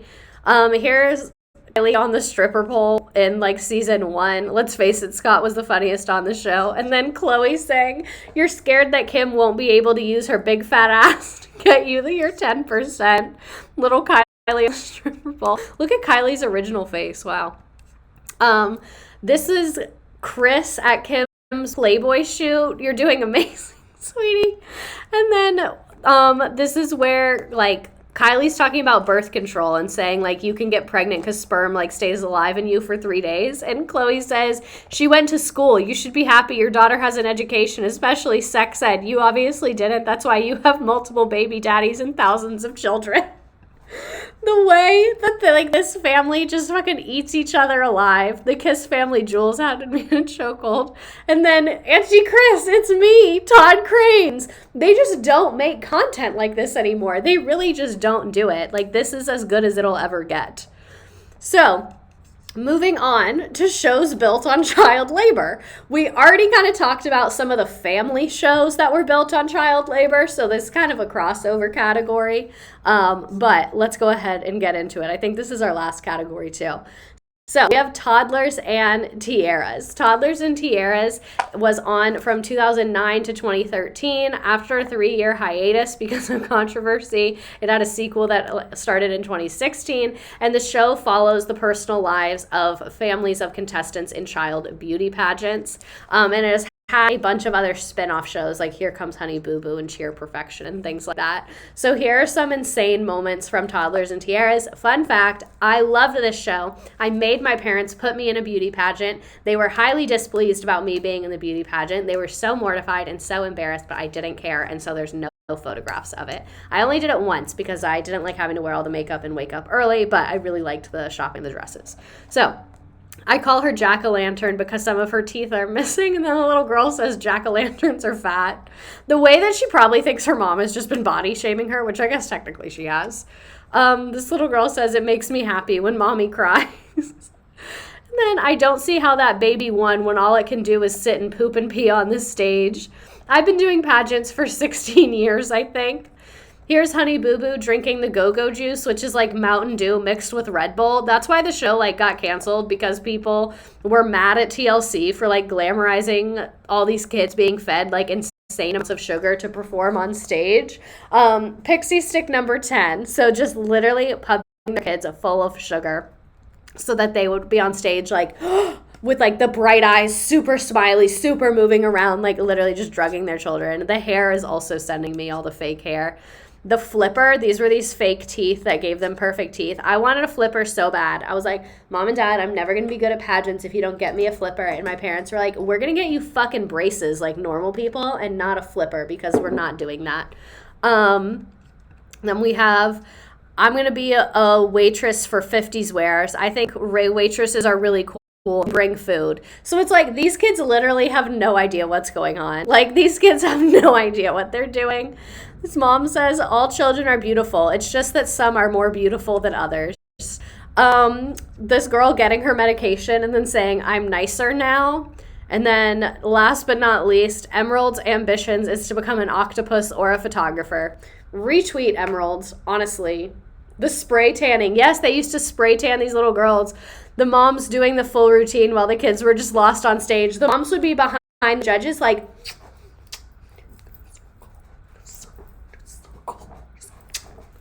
that was the moms. Like they were doing the full routine. Mean Girls moms. The ugly emoji.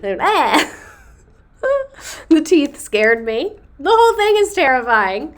Another child labor show is Dance Moms. Dance Moms came on in 2011. It starred Abby Lee Miller of the Abby Lee Miller Dance Company, and it follows the girls of the junior elite competition team as they learn their dances and compete. It was on from 2011 to 2019.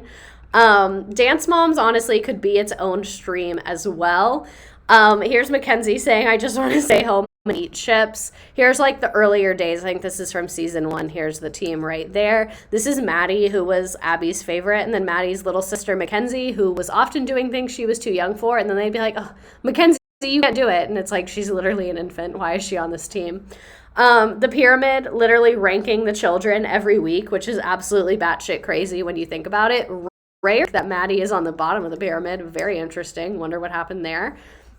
When Chloe's headband fell in front of her face, and then Abby yelled at her, even though Chloe continued to dance perfectly.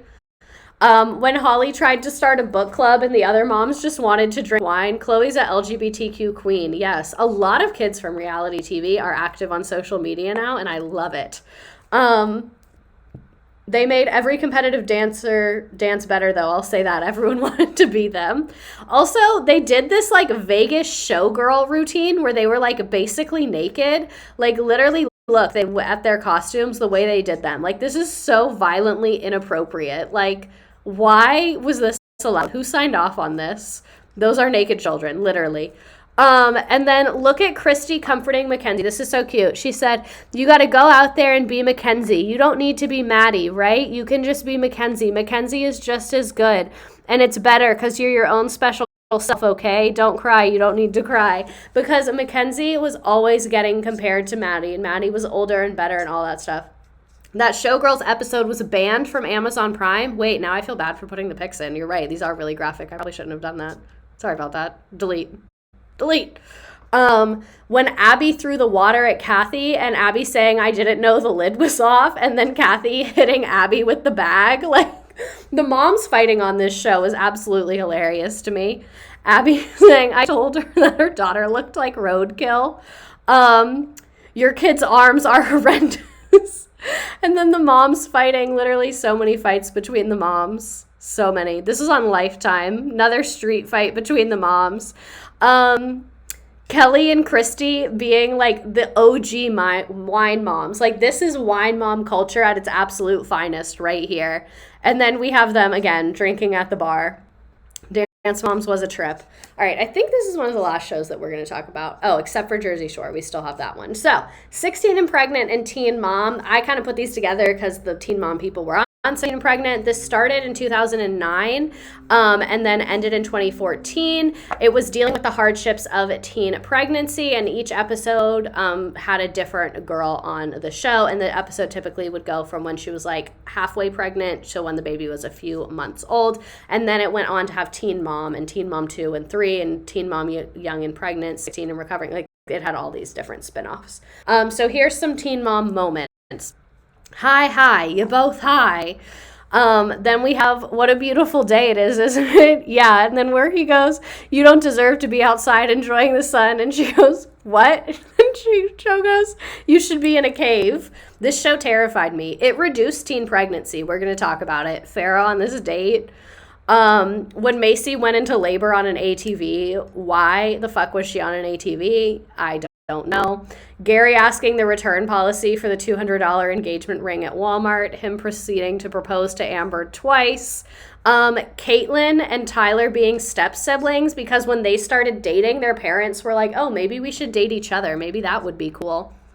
Farrah making a belly cast with her mom. Janelle, it's not like, oh, I want to go to a random concert. It's Kesha, like my idol, the girl that I watch videos of on YouTube 30 times a day. Y'all remember when Leah peed her pants and she and Corey were laughing so hard? That was funny. I tried to include that, but I ran out of space. Amber and Gary fighting literally constantly. This time that Farrah left Sophia in the little baby carrier outside while she was moving in. Farrah gets new boobs on the show. Farrah's had a lot of work done. Also, Amber, I can't remember her friend's name, but when they lived in the house together and her friend was helping with Aubrey and she was like breaking up Adam, this was like such a time. And Chelsea was the original it girl. Like when she had the cheetah print room, the streaks in her hair, like she was the baddest bitch on the block. Absolutely. Look at your damn neck. All the hickeys all over your freaking neck. Freaking Barbara and Janelle. And then Farrah apparently refused to let the crew use her toilet, so she installed a porta potty outside her home, and so the producers and the crew had to use that, which, like, then she had hella beef with them, obviously. And then Leah telling Corey that she cheated on him. A lot of people on this show had a lot of issues. One of my favorite memes about this show is where people are like, the thing that we really learned from 16 and Pregnant is that 32-year-olds make really shitty grandparents, which is like, that sums it up perfectly. That absolutely sums it up perfectly. Me and my mom watched Teen Mom at the time. She was a teen mom, so it was a different vibe for the two of us, but honestly a favorite. So the cultural impact of Teen Mom. They did a study that showed that 16 and Pregnant led to a 5.7 reduction in teen births in the 18 months after its premiere. And it would account for about a 1/3 overall decline in teen births during the U.S. at that time. They did it by looking at search data and Google Trends and Twitter. They recorded spikes in Google searches and Twitter's mention of the show, and then looked specifically for searches on terms such as birth control and abortion alongside those spikes. Then they analyzed geographic data. This is my shit right now. Like, I'm nerding out as fuck. This is like what I was put on earth to do, is learn this information. 16 and Pregnant was the original girl on TikTok with the list. Yeah, for real. So they analyzed geographic data to see whether locations with higher search activity and tweets about 16 and Pregnant showed higher levels of searches and tweets about birth control and abortion, and they did. And they also looked to see whether high viewership in certain areas corresponded with a bigger drop in teen pregnancy, and it did. The results of our analysis indicate that exposure to 16 and Pregnant was high and that it had an influence on our teens' thinking in regard to birth control and abortions. And this is from CNN. Very important study. Very interesting. I love. And then, last but not least, in a category of its own, to finish us off, Jersey Shore, and then we'll play the game. So Jersey Shore was on from 2009 to 2012. There was also various different heights where they were in South Beach, they were in Florence, all that fun stuff.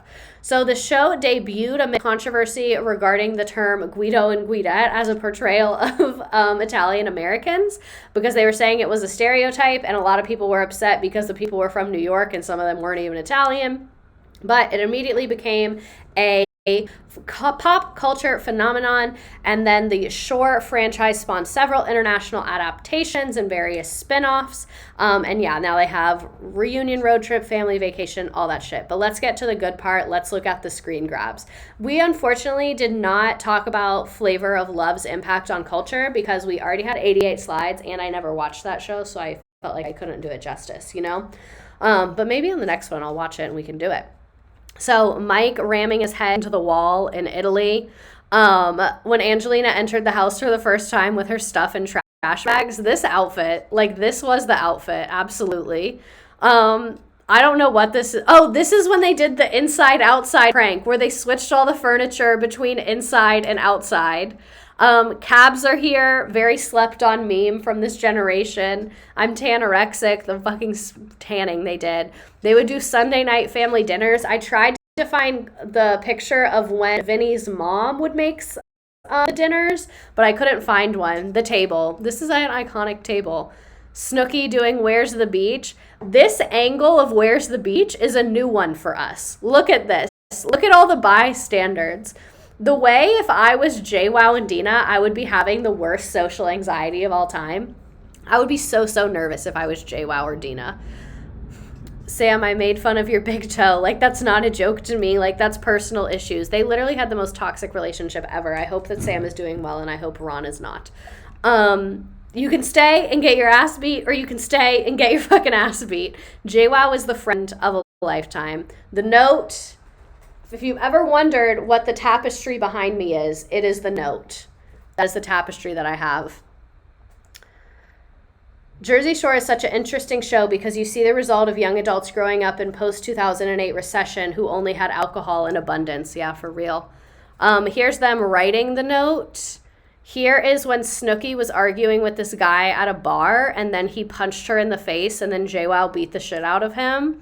Here's when Snooki and Dina hooked up, but they pretend that it didn't happen. Here's Dina's first night in the house where she was taking her shorts off to be in her bikini, but then accidentally took her bikini off and was just like naked in the room with Mike. Oh, read you the note? Of course. Sam, the first night at bed when you left, Ron made out with two girls and put his head in between a cocktail waitress's breast, also was grinding with multiple fat women. When you left crying at Clutch, Ron was holding hands and dancing with a female and took down her number. Multiple people in the house know, therefore you should know the truth. And they gave her this anonymous note, and then it turned into a huge fight. And then in an interview recently, Snooki and JWoww both said that looking back, they should have just told her. They were like, if I was more mature, I would have just told her. Like, that was the right thing to do. But they said that they didn't necessarily regret writing the note because they wanted her to know, but they wish they had just handled it more head on. The Smush Room, they literally had a room in their house dedicated to just fucking. And then we have when the situation let JWoww's dogs out so they would pee and poop all over the house. I don't remember why he was mad at JWoww, but I do remember this season that she had her little dogs because her and some guy broke up. I can't remember what his name was. So she had to come get her dogs and take them to the house. And then when Mike, the situation, ate an egg sandwich while Pauly D was fucking in another bed, literally within the same room. And then when Snooki gave us a very graphic description of her hookup with Vinny, Snooki should have been with Vinny. Like, they should be together. I'm really upset that they weren't together. They smelled his cologne on him, so they knew it was him. Oh my God. Okay, more Jersey Shore. JWoww peeing behind the bar. Literally hilarious and iconic. The Jersey Turnpike in the Italy house. The Ron and Sam fight. The JWoww and Sam fight over the note. Vinny in the background.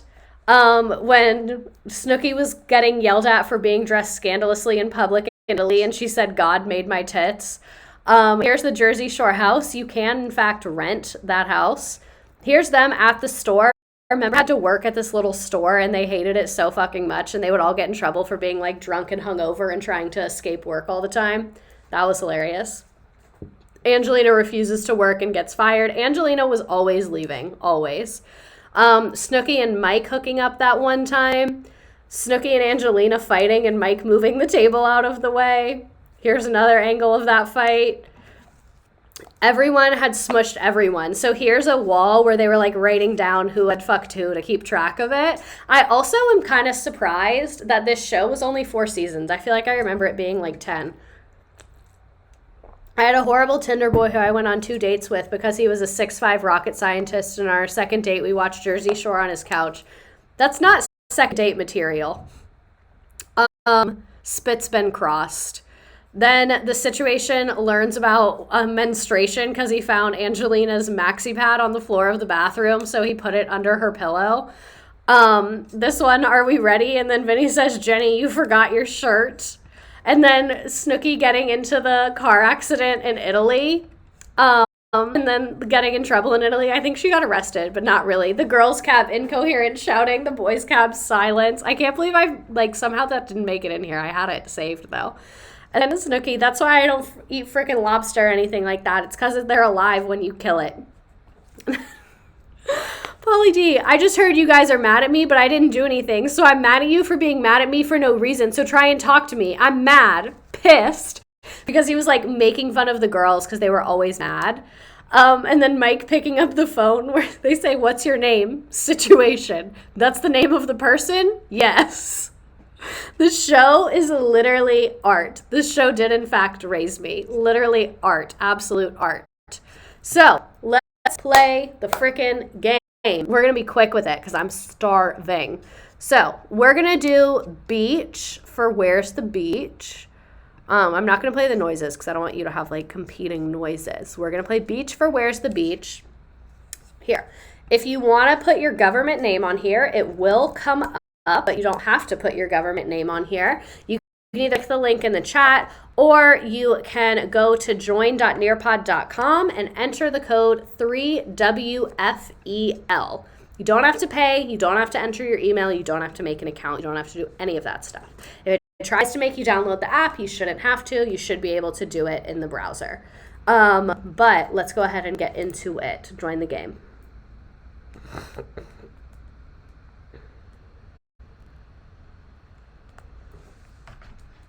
I can't join the quizzes because I get really sad when I don't win. So valid. It's very, very valid. The code is 3WFL. There you go. My brain is too mushy after work. I wouldn't join the quiz. Like if I was a viewer, nah.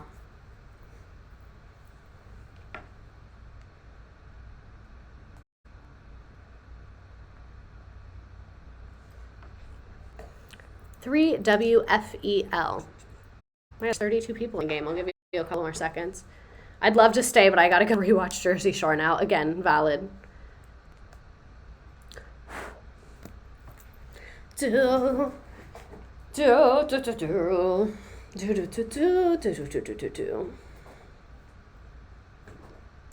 Okay. 45 people in the game. I'll give you another few moments.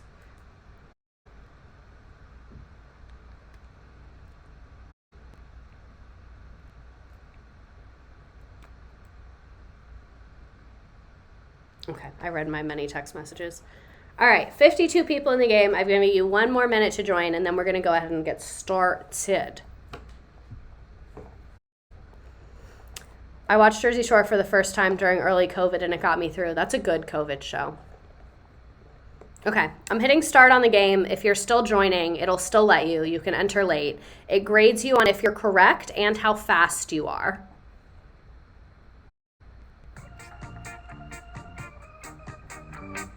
When did unscripted TV begin?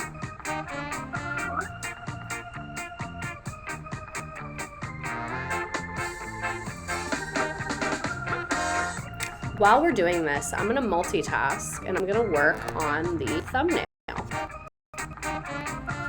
Jersey Shore fist bumping to this music.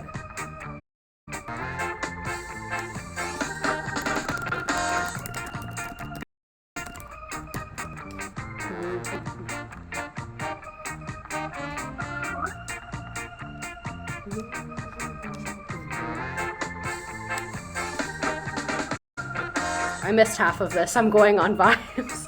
Vibes and vibes alone is all you need.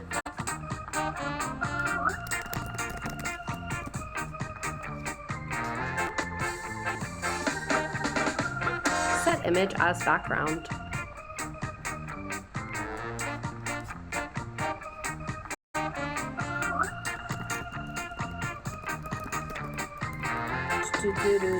What's next week's topic? So I don't know what next week's topic is. I'm thinking about doing a deep dive on a show.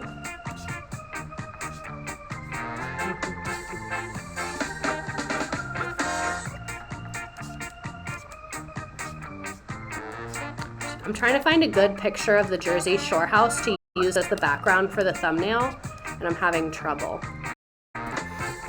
Dance Moms, maybe? I feel like I didn't see the recent episodes of that show. Okay, this one's better, I think. I wish I had a picture of the rooftop of it. That's really what I want. Whatever, good enough. That's as good as we're getting, I think.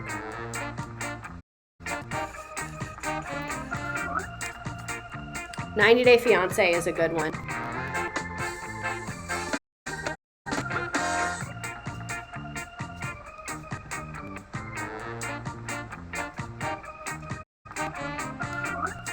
Yeah, I don't like this. It's just like not what I need. God damn it. No, this thing won't leave.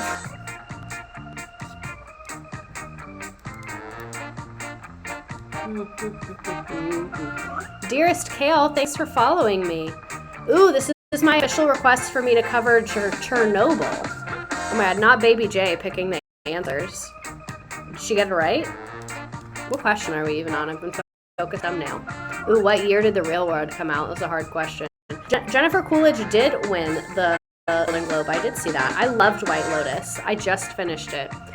Fertility industry? That's too heavy. I'm gonna hurt your feelings if I do that.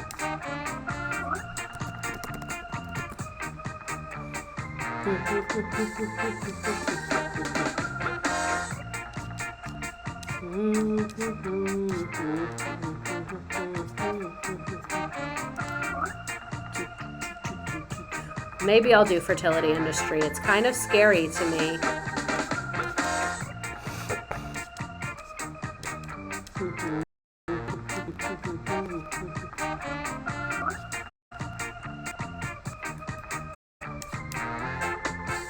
You know what? I think we're gonna leave it with the old one. Why not? Why the heck not?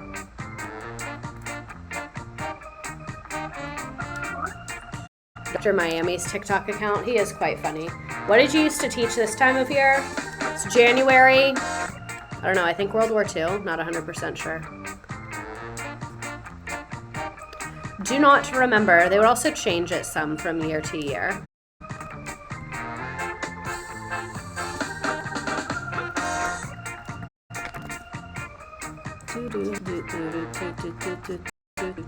Alright, I like that one. MLMs. Ooh, maybe I'll do the history of MLMs. That could be cool. I would kind of vibe with that. The history of multi-level marketing schemes.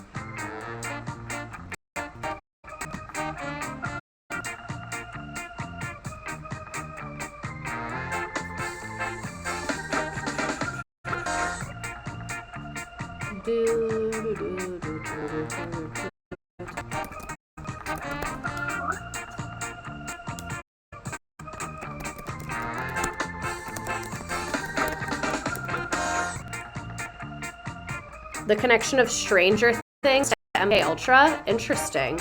Oh wait, I missed what Fraz said. Fraz, what'd you say? Come back. Young adult novels? I don't know how to read. Sister Wives were in multiple, I think. I honestly should have split up the Sister Wives one. Oh, School to Prison Pipeline. Another good one. Another good, well, not good. You get what I'm saying. Good topic, not good thing. I don't know. I usually also like to decide kind of last minute just to like feel out the vibes, you know? Just to like see how I'm feeling, see how I'm doing, all that fun stuff. Oh man, my boyfriend's me because he's hungry. He's waiting on me. Sorry, babe. Love you.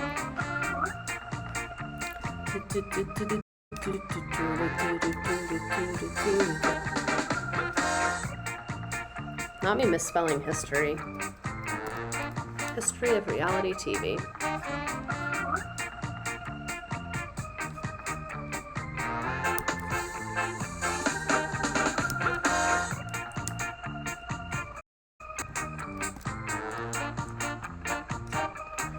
hate when Canva does this. So rude and so annoying.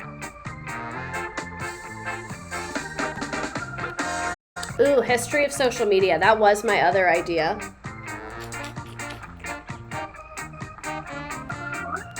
Alrighty, last question.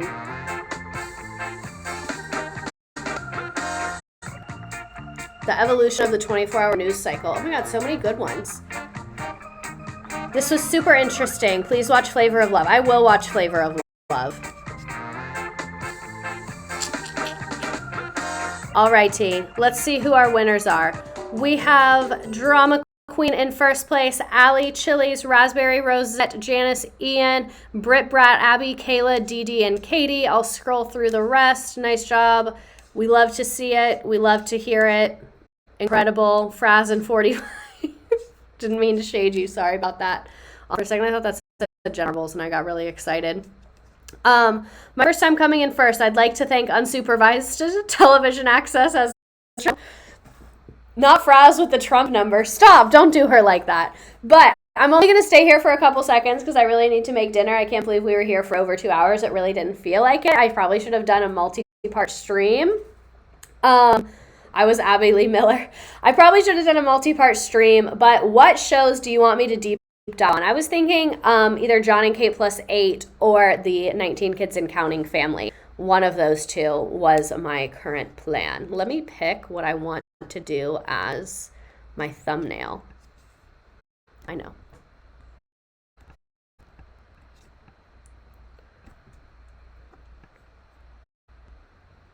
Ooh, actually, switching gears on my thumbnail. Background. Maybe we'll just choose next to the background.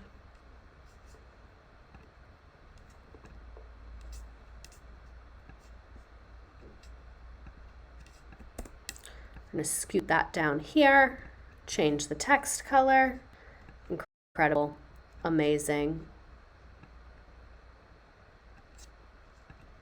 All right, we'll go hot pink, perfect. All right, team, this was great. Have a great night. Living, laughing, and loving, all the things. The stream enriched my meme folder, John and Kate plus 8, Duggars and Fundies, all of the things. Okay, have a great night. Live, laugh, love. I will see you back here next week. Not sure what we're talking about, but I so appreciate everyone being here. I can't believe so many people want to spend their evenings with me on the internet. So thank you for that, and good night. Hope you're treating yourself well. XOXO. Gossip.